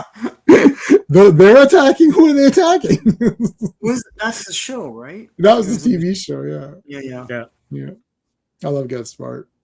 That was my first GIF that I did. That was really annoying. Yeah. Max Ross Smart, Agent 86. Okay, so he's making the ground like open up and swallow them. Ah, that's it. They're gonna have to fight him tomorrow. We're gonna have to fight him next Friday. just call for full. That is it for that one. The Miracle Man. So there you go. Not to be confused with the other Miracle Man, but No. yeah.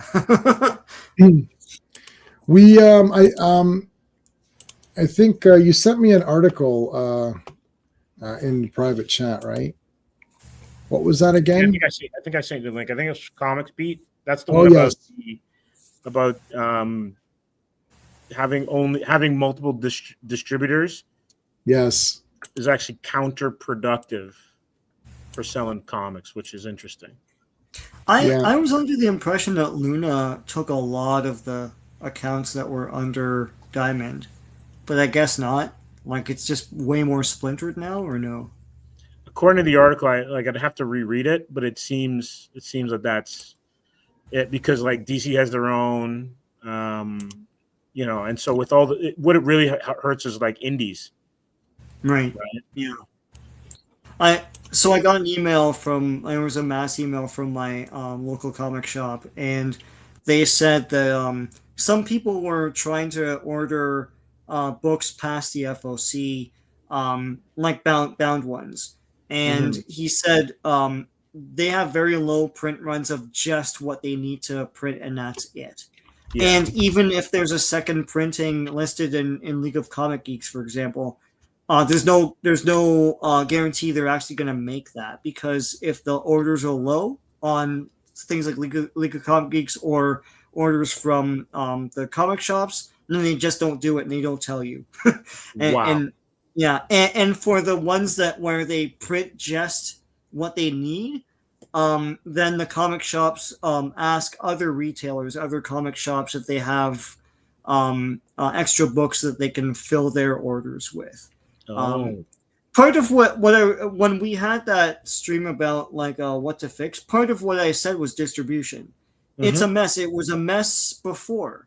Yeah. It's been a mess for years, but it's a mess based on niche buys and not on speculation of how much, and really not on demand either, right? So it's they almost basically the publishers print on demand. They print just what they need, and that's not a sustainable industry. No, and one of the things in the article was that when you've got so many, I guess, channels that you have to then go to fulfill the orders, it then creates more work for the store, and then it means that they have to employ their workers longer, right? Yeah. So it then ends up costing them money, right? Right. Because they're going through different systems. So it was like just all this kind of like inside baseball stuff that you might not have really considered that affects the bottom line. So here's my distribution question: who in hell publishes the comic shop news? Because that gets out the door consistently in large quantity. Who the hell? And it's free. Who the hell is that? I thought it was I thought it was Diamond, but I guess not, because I still got another one. Last time I was like, who's doing this? I asked the guy at the comic shop, because I don't know. We just get them. It's like, you don't know where you're getting these from? It's like, what's happening? Yeah. I'm not joking. I am asking seriously. It says Comic Shop News was sold to CSN Press LLC and continues to be published weekly. Wow. CSN Press. I got so someone asked them how they do it because it deep pockets over there then. Yeah. Because they're pretty. I mean, I have old ones from the 90s, and their production values have gone way up since then. Mm-hmm. But yeah, I don't know. Yeah, it's another. I mean, distribution's always been that's what collapsed things in the 90s, and when Marvel got stupid and bought one and then ran it into the ground. But while they did that, their distribution arm just distributed Marvel and took the exclusivity away from everyone else, and so that collapsed another. I can't remember what comics. No, Heroes World was the one that Marvel bought, right? I can't remember. Yes, I think so. I think so. And then I think so. There's another distributor that collapsed because they didn't have the Marvel orders anymore. And then Marvel collapsed what they bought. And then that's what collapsed everything. And I think somewhere in their newsstand distribution went away too. And which they've never recovered from, in my opinion. But yeah. I would agree with you on that one. I think we'd mentioned it before, but you need the casual fan to encounter books everywhere. Right. Yeah. They're not going to buy them. Pesto, Adriano, was saying that he was able to find. He was in Italy, and he was able to find a digest in the bookstore in the terminal at the airport. Yeah. Right. So just even things like that, places like that, where you can run across books. Shoppers Drug Mart back in the day or whatever. Yeah, no, I think everyone took it for granted, but like my dad and I used to drive from Toronto to Vancouver and back. He's from Vancouver, and that's a 6-day drive, right? But you're driving through the wilds of Canada, and it's like all these small towns have convenience stores, and the one thing was, and we camped a lot too, and the campsites had convenience stores, and wherever you went, I could keep up with my Spider-Mans. I could keep up with my Superman and all that. It was the latest ones came to all these like outposts everywhere.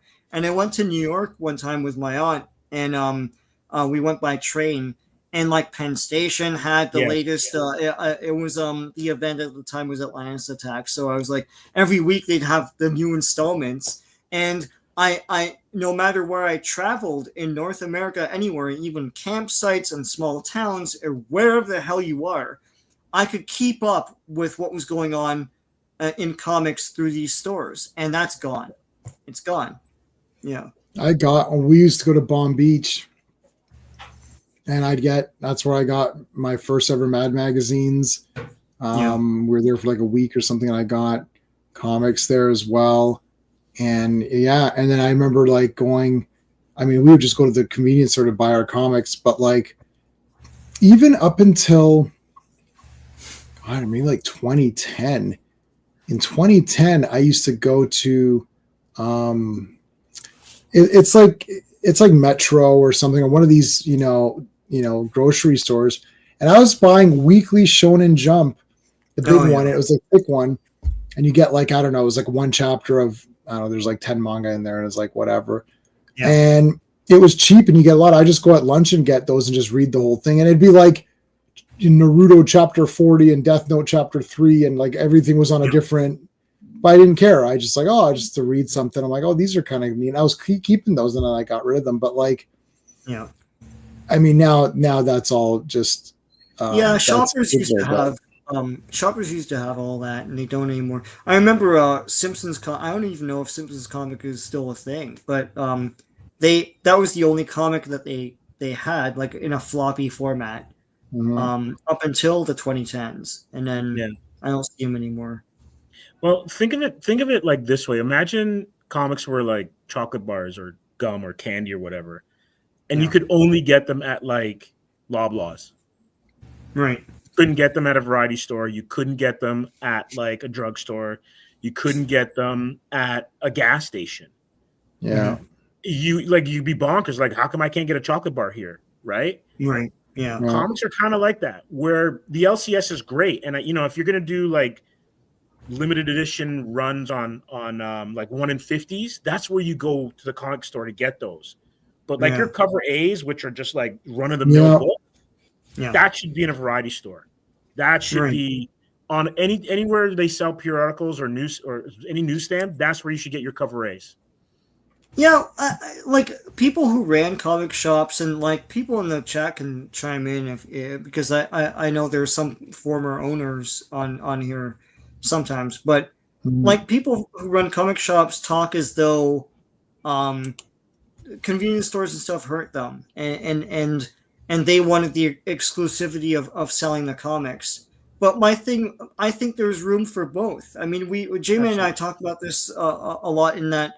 Yes, we bought these in convenience stores and stuff, and even through the image phase of like I bought a lot of spawns at the convenience store and everything, but we knew that the cool stuff like the prestige format things and all that stuff were in the comic shops, and it was a treat for us to go on the bus. You get the 2 buses and you go there, but there's still room for that. Like I still bought those, and like when the Superman Death Superman event happened, like I was in the comic shop every week, but I would still buy convenience store stuff. So it's not like one canceled the other out. And I know that there was some inconvenience with the publishers as well, that they would they would distribute stuff and they get like mutilated comics back or something, right? But yeah, my childhood. Go ahead. No, what they published wasn't exactly what they sold. That was the issue as well. Yeah. Yeah. So my childhood comic shop, the one that was the 2 buses away, is still there. Wow. Yeah. No, mine too. Yeah. It's still going. Red Nails 2 is where I used to go. Red Nails. That's a great shop. On Bloor, right? Yeah. Yeah. So Vito's great. Vito helps manage it, and they're great there. So yeah. So it was Eddie who was the manager when I was. I don't know who it is. If it is the same person or whatever. It's like no, that's not it. It's on Wilson. Okay. That's what was the one on Bloor? That was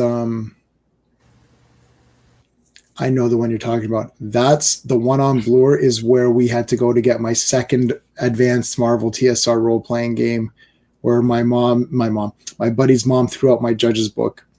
But I have 2 copies of that game now. One of them is pristine because I never even used it. Just the Judge's book. But yeah. So like, it was pretty crazy. And I went there after like 20 years. The guy still remembered me. I'm like, hey, do you remember? It's like holy crap. But I actually bought him a Christmas present. I bought, you know what I bought that guy? So my comic shop owner, I bought him a Christmas present. I bought him a VHS movie. This is VHS times. I got him Run, Lola, Run. I don't know if you ever seen it. I saw that in the theater. I got that on 4K now, and I have the soundtrack on CD. But yeah, so Lola Rent or whatever is the way, the German way or whatever. But yeah, so I bought him that on VHS. I was like, I got my comic shop guy a present. Those are the best times because I was walking in there. He had the previews. He'd have pages marked. He's like, Jay, I think you're gonna want this. I was like, oh shit, yeah, I gotta get this. Right? So it's like I was dropping 100 a week. Wow, easy. Because I would just take my paycheck and be like, let's go, and I'd buy like everything. And then especially those image days. It's like I don't know how old we were, like 16 or something or whatever. I don't know what we were. Yeah, I bought the line. I bought the line for that, and I bought the line for Ultraverse as well, like the Malibu. Malibu. I liked all that stuff. It's so quirky now, like Mantra. I don't know how anyone would greet that nowadays, but yeah. Right. Too good. But yeah, my shop is it used to be Ron's Comic Room. Now it's Scarborough Comic Room. Where's that? It's where Paperback Exchange used to be. It's Lawrence and McCowan. It's kitty corner from the. Where all the construction is, eh? Yeah, it's still there. Yeah, it's still there. hard to get in, but it's the only comic shop in Scarborough now. Everything else is gone. Yeah. See you, Joe But Dog. it changed hands a few years ago, and the new guy Joe, he's really pushing, like he's got signings and stuff. It's a vibrant comic shop again.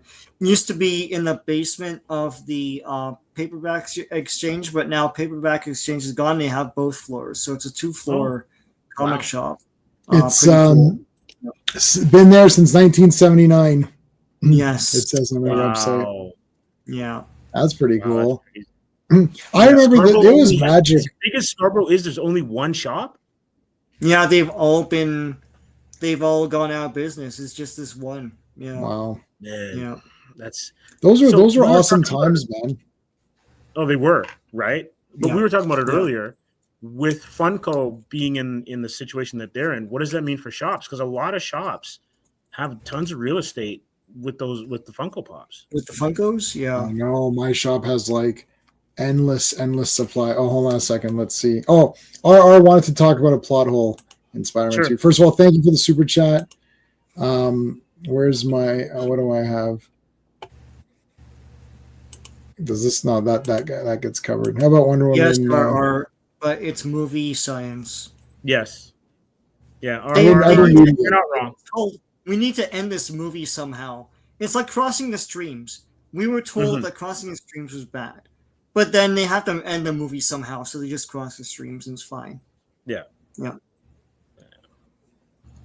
So it's Act 3 magic. That's what it is. Okay, so plot hole Spider-Man 2. Been bugging me for 20 years. All right. Doc Ock drowns the artificial sun in the Hudson River. Okay, yeah. Doesn't that create a cloud of superheated steam which could cook half the city? No. It's solved. No, you know how I know? Because it didn't. So there you go. Yeah, it didn't do it. Or there was a Kryptonian in New York and he absorbed all of it. Yeah. There you go. Johnny Storm came and absorbed it. I don't know. No. Yeah, I don't know. I mean, I love Spider-Man 2, and I don't even remember the details of any of this crap. It's like a lot of these like villain plots start to lose me. It's like I'm like, okay, I don't know, you're doing some bad stuff, and then they'll figure it out because they're gonna win. It's not like a movie where there's a mystery and you're not sure what's happening. Like the hero's gonna stop whatever it is. So I tend to not think about it too much. That's like what's Max Schreck gonna do? It's like, oh, he's draining power from Gotham City and where is he storing it?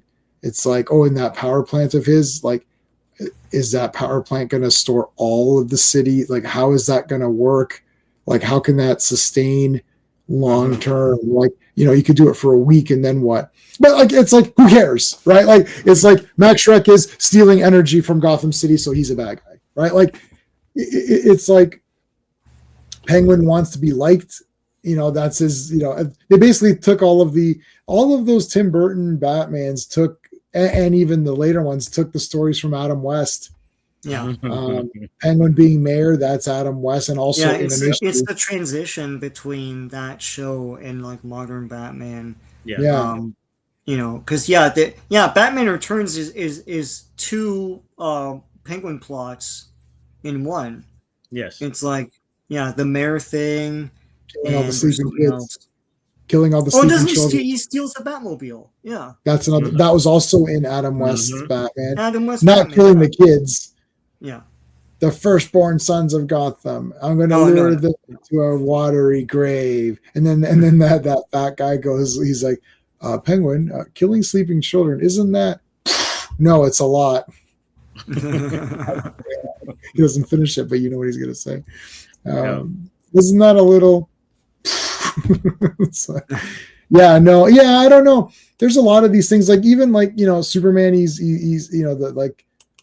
did the crust. Like, did he repair the crust? I guess he did at the end. Like, it's just like he did it. Superman did it. It's like it's just like the train would have derailed going over his back, but who cares? It's cool. Yeah. Right. It's technically derailed. Like, how it can't just continue on or whatever. Like, yeah.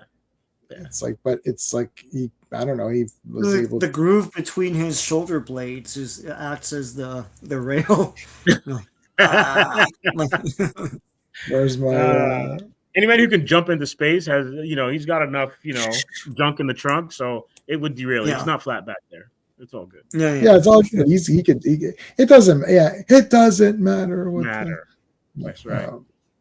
I don't even remember artificial. Yeah, exactly. Yeah. Oh, that was his plot. I can't remember what his plot was. Whatever. Oh, another one is it's massively overrated. Oh wow. Okay. Well, I wouldn't say it's the best superhero movie, just probably like top 10. So is that massively overrated? It's the best live action Spider-Man movie. Let's put it that way. I think it's the best Spider-Man movie, period. I don't like those. I don't like the Spider-Verse movies, even though I bought them. The animation sucks, and I don't like Peter being a stupid goof or whatever in that first movie. In the second movie, they made Spider-Man 2099 the bad guy. I'm like, I was so pumped up for Spider-Man 2099. I was like, why is he the bad guy? That's weird. J-Man and I have an unpopular opinion that we don't like. They never use their villains, which is annoying.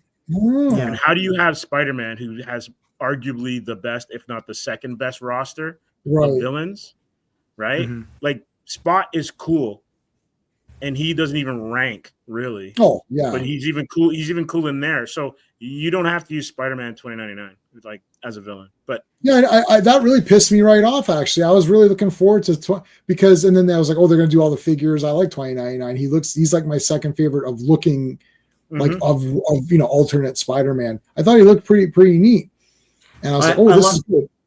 I love how 2099 #1 jumped up in price when he announced he was in the sequel, and then it went right back down when the movie came out. Oh, there's a great video out there where it's like the same thing. It's like Taylor Swift might be Dazzler, and I was thinking, holy shit, I better sell. I've got first appearance Dazzler and her entire series and Beauty and the Beast original floppies, great condition. I was like, sell. I was like, hurry! I ran to eBay. I started entering the thing, and it was already went back down. They're like, yeah, Taylor Swift's on in this movie. Are you guys mentally handicapped or something? Why would she be in this? Yeah. That would have been leaked in 3 seconds. There's no way that could have actually been a surprise. That would be impossible. The drowning the son in the river is so stupid. You know, how stupid is it? It's so stupid that it took me out of the movie, but people seem to just gloss over it. It's a million times dumber than Superman flying fast to travel back in time. I mean, RR Man, honestly, I don't really remember what was going on in there. I thought he was just like, he was creating some sort of energy source or something. A lot of these Spider-Man things, see, for me, it's not like, I'm going everything by feeling. I'm not going everything by plot. Plot comes second. So I have my space system, and I know story is the first thing because that's how it works. Because I wanted it to spell the word space. Space, yeah. But characters are my number one thing. If I like a character, and like people don't like Escape from LA, those people suck and need to go away. It's like, it's Snake Plissken. He's back. He's super awesome. He's got the super pumped up leather jacket. At the end, he smokes a cigar as he turns down the earth. He screwed all those loser government people. It's like that movie made Michelle Forbes not look good, so that's a bit of a sin. But other than that, it made Pam Grier into a man, which is actually pretty sinful. Actually, that's actually maybe the worst thing that they did. They made Pam Grier into a man. Everyone knows that ain't no man. So that's kind of shitty. But it was a joke. It's to be funny, so that's fine. I love Escape from LA, and I was like, oh, but because Snake Plissken's in it, and he's awesome. I don't understand. Like, he's back, he's awesome. I don't care. Same thing with Spider-Man. I like Tobey Maguire in that. I like the heroism in it. You know, like how it's like, oh, you know, she's like, oh, do you love me? I like those scenes. I like the Aunt May stuff. Doc Ock looks cool. He fights him in a pretty cool action scene. Danny Hicks is in it from Evil Dead 2. So that's always cool. And he's the killer in Intruder. So it's nice to see him on there. As a random, he's the one who's like, he's like my son's age or something or whatever. So yeah, I like Spider-Man 2 because I got emotionally pumped up for it. I don't hate Spider-Man 3 either, except that I just don't like the Uncle Ben stuff. And, you know, Venom's kind of wasted, but I didn't care about Venom, so I didn't care that he was wasted. And Sandman looked cool. There you go. But I have a hot take. What RR is talking about is what horror lives on, where like people who can't outrun incredibly slow things, right? Right. Dumbass decisions. Like, why are you going in there? Like, that's what horror is built on. So, it's like, how do you get from A to B to C to D to end the story? As long as you're engaged and you're like, okay, that's just how it goes. That's part of the rules of whatever you're watching. Then you can kind of forgive it. Like, James Bond should be dead. Man walks in a hotel, secret agent. Mr. Bond, good to see you again. Usual room, right? If you're a secret agent, how does everyone know you? How does the concierge know you? Right? Yeah, that's weird. Yeah, but we love it.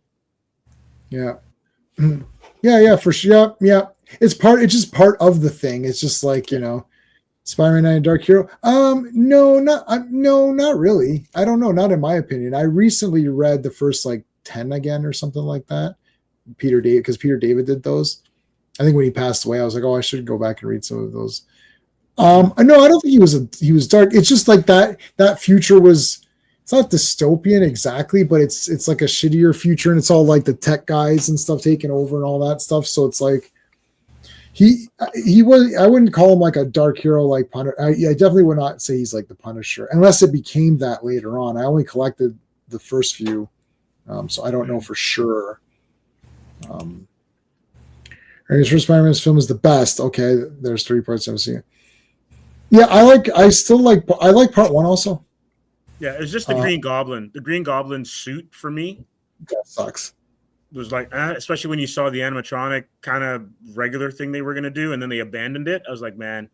And then how do you put Willem Dafoe's face behind a Power Ranger? Because Willem Dafoe was awesome. Oh my god. Yeah, he was awesome. Yeah, the movie's awesome, and Green Goblin's acting is awesome. It's just literally his armor is weird. That's it. I'm pretty sure Superman Turns Back. GT, you got to watch my Superman Turns Back time video. I showed comic panels. Yes. Yeah, so Superman has traveled through time at least 300 times that Sean and I have talked about, because we did 300 appearances of Legion of Superheroes, and he travels back in time or forward in time and back. And everyone, well, not 300 because he wasn't in the last maybe 100 or something, right? But but he goes forward in time in sequence to the last time he went forward in time. Like it's if he's gone for 10 days, he goes forward in time 10 days after it's weird. Right. They never explain that, but yeah. Yeah, he goes forward in time to January year 3000.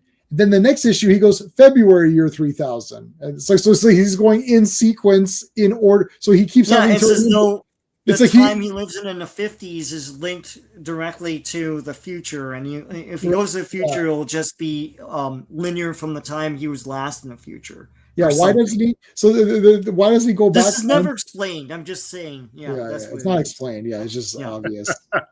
You're gonna have the Cher song as a GIF. If I could turn back time. That's how she says time. Yeah. I like that song. Yeah. Yeah, Cher's okay. I think I didn't. I saw an interview with Eddie Murphy where he bought Cher's house back in the day. Okay. And it had a retractable roof. Before that was a thing in stadiums, right? So then he built his own house, and he said, you know what? I want a retractable roof like Cher had. So he has a roof that can retract when it's sunny out, and it goes back. Isn't that what a patio's for, or a backyard? I know. It's it's overkill. Just go out on the patio, dude. God. Hey man. No, when you're rich, you got enough cash, right? Yeah. Superman time traveling is something he can do. It's dumb, silent, and causes problems, but within the world of the story, it works. Spider-Man shows us the sun can immense see, and then he wants us to forget. I need to rewatch that again to see that ending. They call it a sun.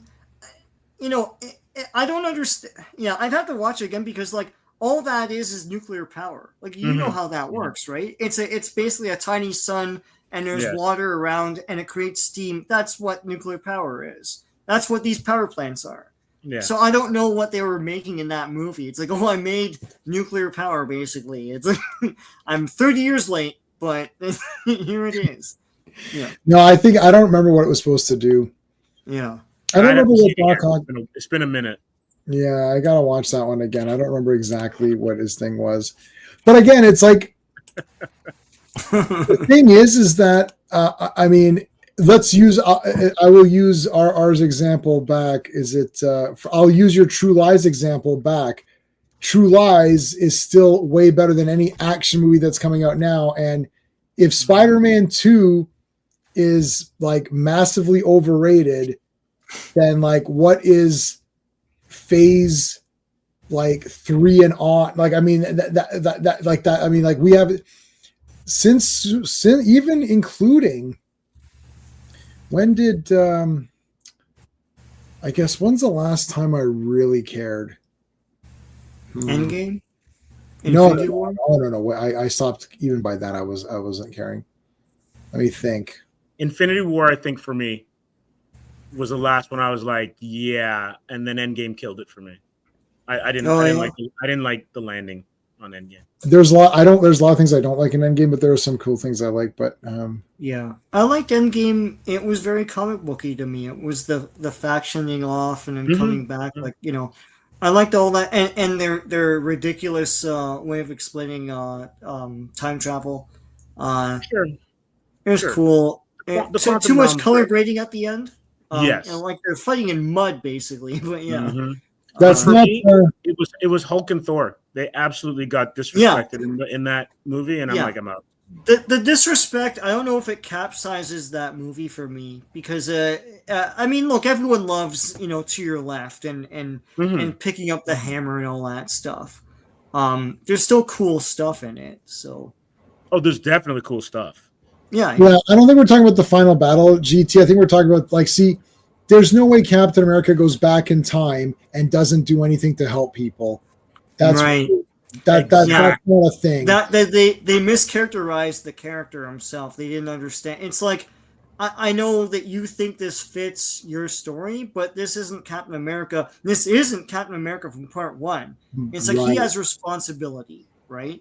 So why would he sit everything out to have a life of his own? That is part of the tragedy of the character, and that he should live with, not complete his story. What the hell is that? Then he's not a hero, you know? Yeah, and I don't like the 5-year, that snap or the 5-year whatever thing. Yeah, absolutely just destroyed all movies afterwards because everyone's like, "Where were you during this time?" And then Spider-Man comes out, and every single person happened to be snapped at the right time. All the main characters, it's like it's just. Why didn't they just say 5 months later? Why did they have to say 5 years later? You could have had the same thing because they're saying in 5 months the world wouldn't have gone that shit. But maybe it would have. I mean, we had a blackout over here for like a week or whatever. Remember that? Like maybe 15 years ago or something. There was a blackout for like a week. People were losing their minds. That was only 1 week.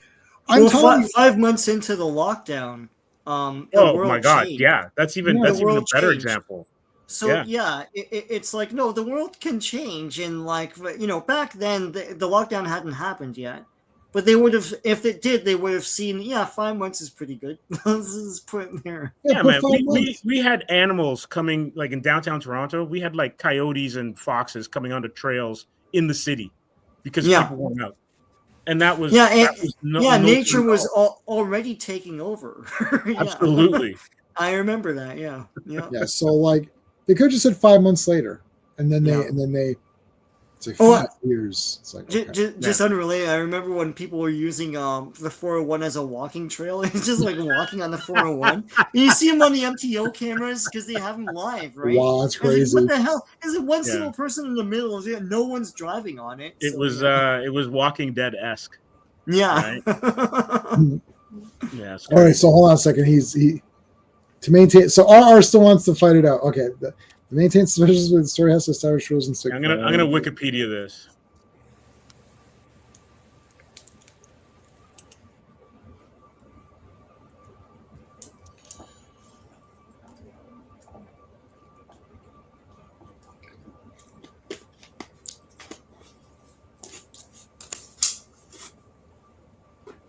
RR's giving you the. Yeah, they used uranium, whereas Doc Ock needed tritium, an isotope of hydrogen, for his fusion reaction. I know, but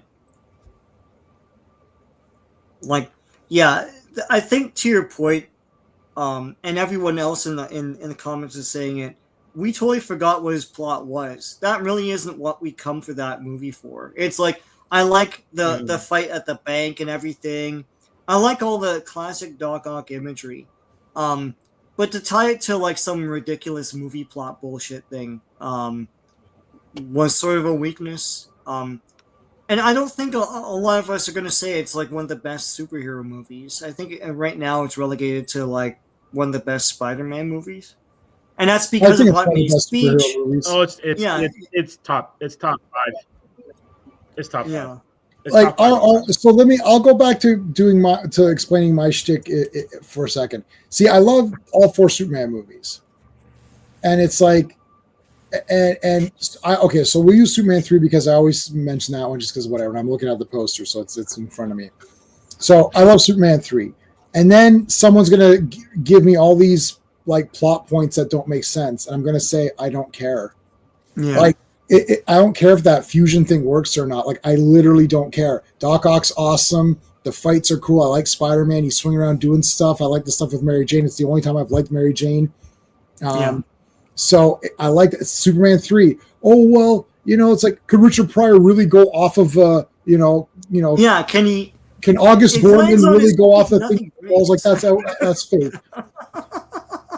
But I like Superman 3 because he's in the costume a lot. I like the way that he turns bad and fights himself. That's super cool.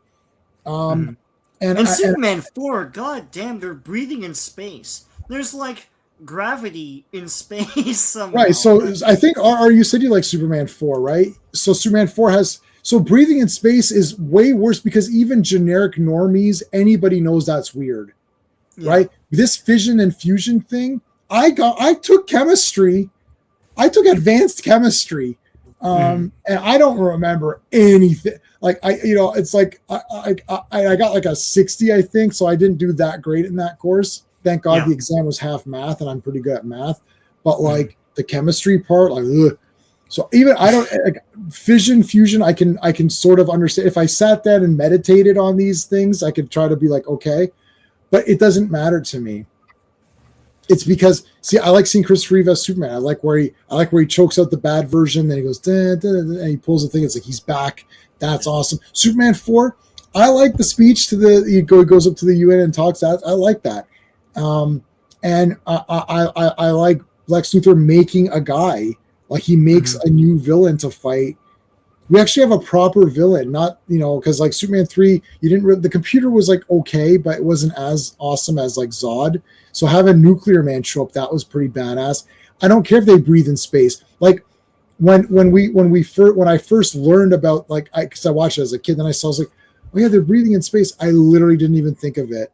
I never even thought of that as a thing. Someone pointed out, I was like, well, they can breathe up there. I'm like, or how about you F off? How's that sound? Like I don't care. I don't care.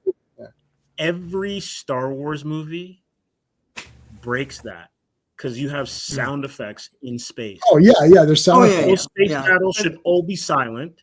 Yeah. And the one that I can't figure out is how Vader never figured out that 3PO was his robot. Yeah. Well, that's because the prequels ruined everything in terms of retroactively introducing stuff. Yeah, it's like if only I knew I had a son.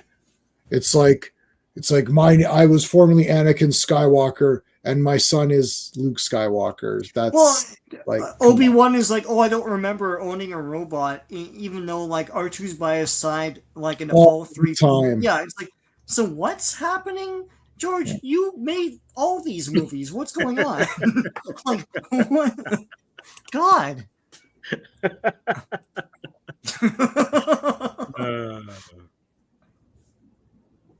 Yeah, but you know what? But that's the beauty of it, RR. Like you don't like it, but other people love it, and that's what allows all these films to work. Because, like, if you really think about it, every franchise really should only have 1 or 2 films in it because they're not going to be universally as loved once you get to 3, 4, 5, or whatever. Right? Unless Chris Reeve is in there. Anyway. There's only 2 Predator movies. Some like we were on that stream. You missed it, Sean, and they're like, oh, we did a ranking. We did a Predator ranking video or something like that. I was like, it's pretty easy to rank them. Oh, 1 no, and I 2. listened to the whole thing. Yeah. Yeah, it's like 1 and 2. Yeah, I've ranked them all.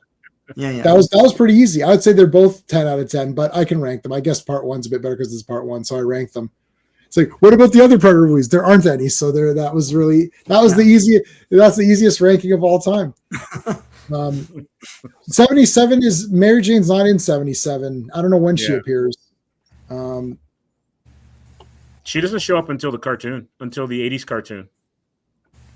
Yeah, the 80s is she not in the old 60s cartoon? No, I don't think so. Betty. No. Only Betty Brant. Only Betty Brant, eh? Wow. Let's see, what's Mary Jane? How was that about? Huh. I think I may be misremembering, but like Firestar was essentially supposed to be like a Mary Jane-esque look, but I think it was the one before Amazing Friends that you see Mary Jane. If not, then you see her in Spider-Man 94. I can't find where she first. I mean, not her first appearance in comic books, but her first appearance ever, like in a non-comic way. But I didn't like Mary Jane in the comics, though. Like, I just don't care about her. No, me neither. She was drawn by young men. It's not drawn. She's written by young men that didn't understand marriage, so it was like it was weird. And plus, like it was a formula after a while. Spider-Man runs off, and there's a thought bubble where Mary Jane's like, "I knew what I was getting into," and all this crap, right? You know. She had a stalker for a bit, and then the stalker, but yeah. So, okay, in Superman 1, what rule was established that he could travel through time? Like, didn't Superman break its own rules? Like, if he travels through time, they just travel through time in every movie and fix the thing every time. Like, just do it every time. Like, I know he can travel through time in the comics. I'm not saying what we know in the comics. I'm saying what's in the movie. Because you're saying about the movie breaking its own rules. Was there a sense that Superman could travel through time before he did it? But it doesn't matter about the method. It's really the theme. So the theme of Superman saying you can't meddle. No, not to meddle that way. Right. So that turning back time articulates that theme. So therefore it works. And here the sacrifice of Doc Ock articulates that theme as well. Look, I thought it was weird that sun thing went in. I was like, that's not just going to melt through the earth, right? But, movie logic, it's Doc Ock sacrificed himself to save everyone. That's really the story. And then you could gloss over in your head, oh, that thing just dies out kind of thing. I don't know. Like, whatever. Well, but I don't know. Maybe there was something in the movie where they say, like, oh, if water hits it or if something hits it, it's like it could dissolve it or something. Yeah, like, but if they don't say that, then it's not breaking the rules. Right. No, wait, if they don't say that? No, he's saying if they don't say it, it is breaking the rules.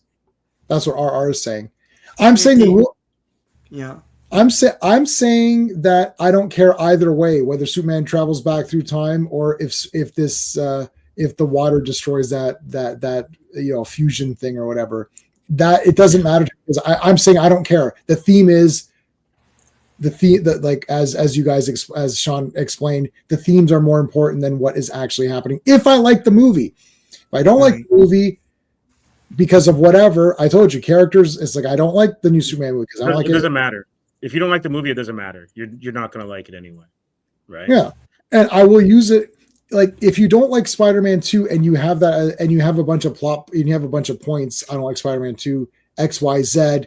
And Z is that point. It's like, okay, you don't like the movie and you gave your points, but I like the movie and I don't care if that's like a wrong scientific point. Like, and that's okay. Cause like, as you mentioned, I think it was a comment earlier. Was it GT James loves Spider-Man 3 because of the dance scene? Power to you, brother. Cause that doesn't work for me at all. But if you like it, you like it. It's all good, man. Joking. I think he might be joking, though. I don't think he actually like. But I think he's even if he isn't, power. It's all good, man. I like the dance scene because it's supposed to be like he doesn't care anymore. He's carefree. He's like, I don't care if I look like a loser because I am cool. He was like Spider-Man. I Garth like Brooks' Spider-Man. alter ego. What was Garth Brooks' alter ego when he had the dark hair and whatever and the tight jeans? Oh, I don't know. God, My wife would be Riley like, Gaines or something, whatever his Yeah. name is. Yeah, Yeah, that was that Peter Parker. I love Evil Speeder, Disco Strut. Yeah. All right. You don't mind Spider-Man 3 at all, so you think it's better than Spider-Man 2? Hey, that's all good. But Yeah, I don't know. Like, a buddy Go of ahead. mine Yeah. took me to Spider-Man 3 and apologized at the end of it. He goes, "Sorry, bro." I'm like, he apologized that it wasn't longer because it was so cool. It's like, oh man, no, he that heard was me grumbling. He heard me grumbling the entire movie, but it's fine. Like, hey, Oh, man, it's- I can watch the first two. It's all good. I mean, Spider-Man 3 is a masterpiece of cinema compared to like everything Marvel's done after Endgame or whatever, except for maybe like one or two movies. At least Spider-Man isn't a stupid, like it isn't like, you know, not in his own movie or continuously like destroy like Ant-Man or whatever and all. Like Ant-Man, it was like a cool character who just gets yelled at and complained at for the rest. It's like, okay, Thor sucks. So Part Ant-Man 3. sucks, Thor sucks, Hulk sucks. Well, Valkyrie's the worst ever. Falcon was awesome, and then he became Captain America and sucked. What other heroes were there? Cheese garbage. Bucky was badass. Yeah, Bucky's okay, so but they lamed him up. No, that's what I mean. He's not badass anymore. He's not badass No. anymore. They lamed him up. They lamed everybody up. Black Widow's dead, so she didn't. It's like, who else is? They're all the Eternals are just bad. They started off bad. Oh, Doctor Strange is the only cool one because it's Benedict Cumberbatch and he just is automatically cool. He's automatically cool. Yeah, I like Wanda. They went too far with Wanda, but I love Wanda. That's okay. I was happy that she was killing people. She should have went back and killed. She should have killed all the Eternals and Yeah, kill everyone else. Yeah. Yeah, She-Hulk and all that. well, obviously, I think Spider-Man 78 is better than Spider-Man 2. Superman. Yeah. Sorry, Superman 78 is better I than think most Spider-Man. people would agree with that. Well, Superman is like my third favorite movie of all time. Not in superhero category, in everything. So I think it's like, yeah. Hey, man, so, you had an Oscar winner write that. Of course, it's going to be good. yeah. I'll do my top 10. I mean, like, but yeah, Superman's like my like, it's like, you know, my third favorite movie ever. So, and then Star Wars, and then Escape from New York. First one is everyone knows it's Conan. Second one is 2001: A Space Odyssey. Then Superman. Then Empire, if you have to pick one. Then Escape from New York, because that was awesome. So, J-Man, because you're the resident Kryptonian here. Sort of. I actually like Superman 2 more than Yeah. Superman 1, even though the end of Superman 2 is ridiculous, right? Like that whole cellophane chest thing. Yeah. I don't, right? I like that, but yeah. Right? I don't get it, but it's cool. But that fight, to me, in Superman 2, that's the movie. Like that, to me, Yeah, it's elevates awesome. it over Superman 1. Yeah, I Jamie don't and know. I- The experience. Yeah, we talked about that. There was a long time where superhero movies were ruling, and with all this new technology, and they still never topped that fight. And that fight was a comic book fight where they're in the streets.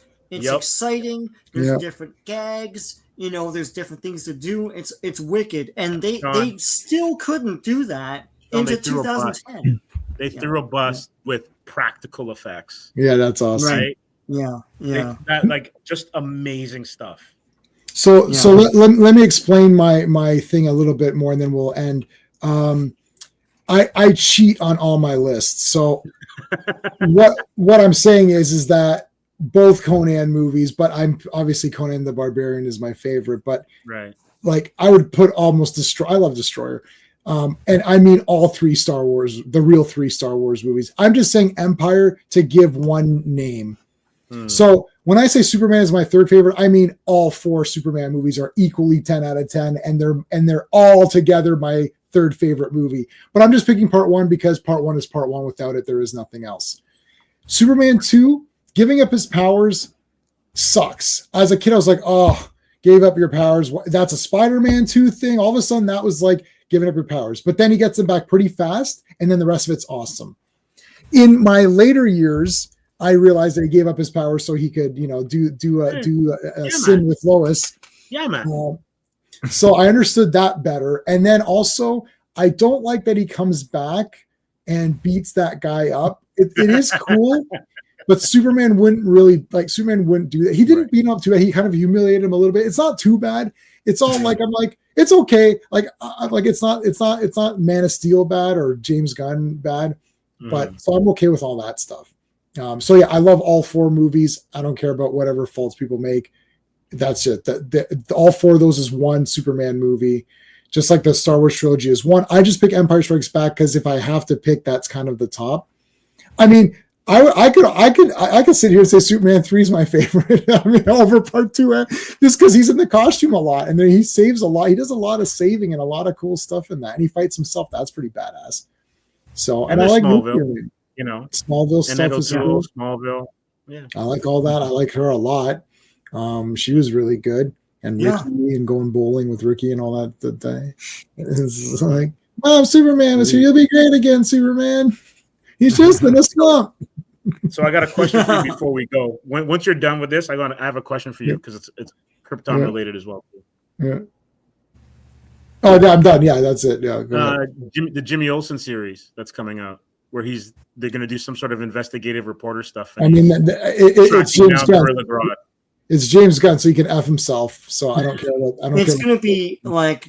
Yeah, it's gonna be the same humor as they had this out of nowhere thing where the girls like him and stuff. And I don't get that. I don't even get that with that actor. Yeah. That's supposed to be fun. Well, wasn't that funny? In the theater, Sean, I didn't hear you laugh at all, so that was odd because that was supposed to be. No, really you must the have part where they're in the alleyway and she's like, "Oh, I want to meet your parents and all that stuff," and he's trying to get information from her, and Jamie and I turned to each other and I was like, how is this a script? Like exterior Jimmy Olsen and girl. It's like, what the hell? You wrote this on a keyboard? Like what's going on? Yeah. Yes. Fade in. Jimmy runs through an alley, running away from Miss Tessmacher. She eventually corners him in a groove and starts to try to make out with him and wants to meet his parents. Jimmy, everything's cool. Yeah, I got the information. Miss Tessmacher, I want to meet your parents. Like, what are you typing? What does this have to do with anything in this goddamn awful movie? It's so stupid. There's no oversight. There are no studio notes. He's the studio, right? And she took selfies, and in the behind there was stuff. Oh, look, so Jimmy Olsen saved the movie, not Superman. Hey, Angry Jim, what's up? Essentially, you hate Tolkien. Oh my God! Yeah, no. I mean, Alan Ellison did so. But he hated everything. So, well, anyway, there you go. Is that it or that's it? That's it. Okay, guys, good. See you on Sunday for Transformers, man. These comics are awesome, especially the last 2, and it's going to end on a cliffhanger. Not by my choice. That just happened to work out that way. But yes, so Sunday Transformers. We're back on Monday for Avengers. Thanks for watching, everybody. Until next time. Hey friends, you've just been listening to J-Man, and he is the smartest person who ever lived. So make sure you like and subscribe.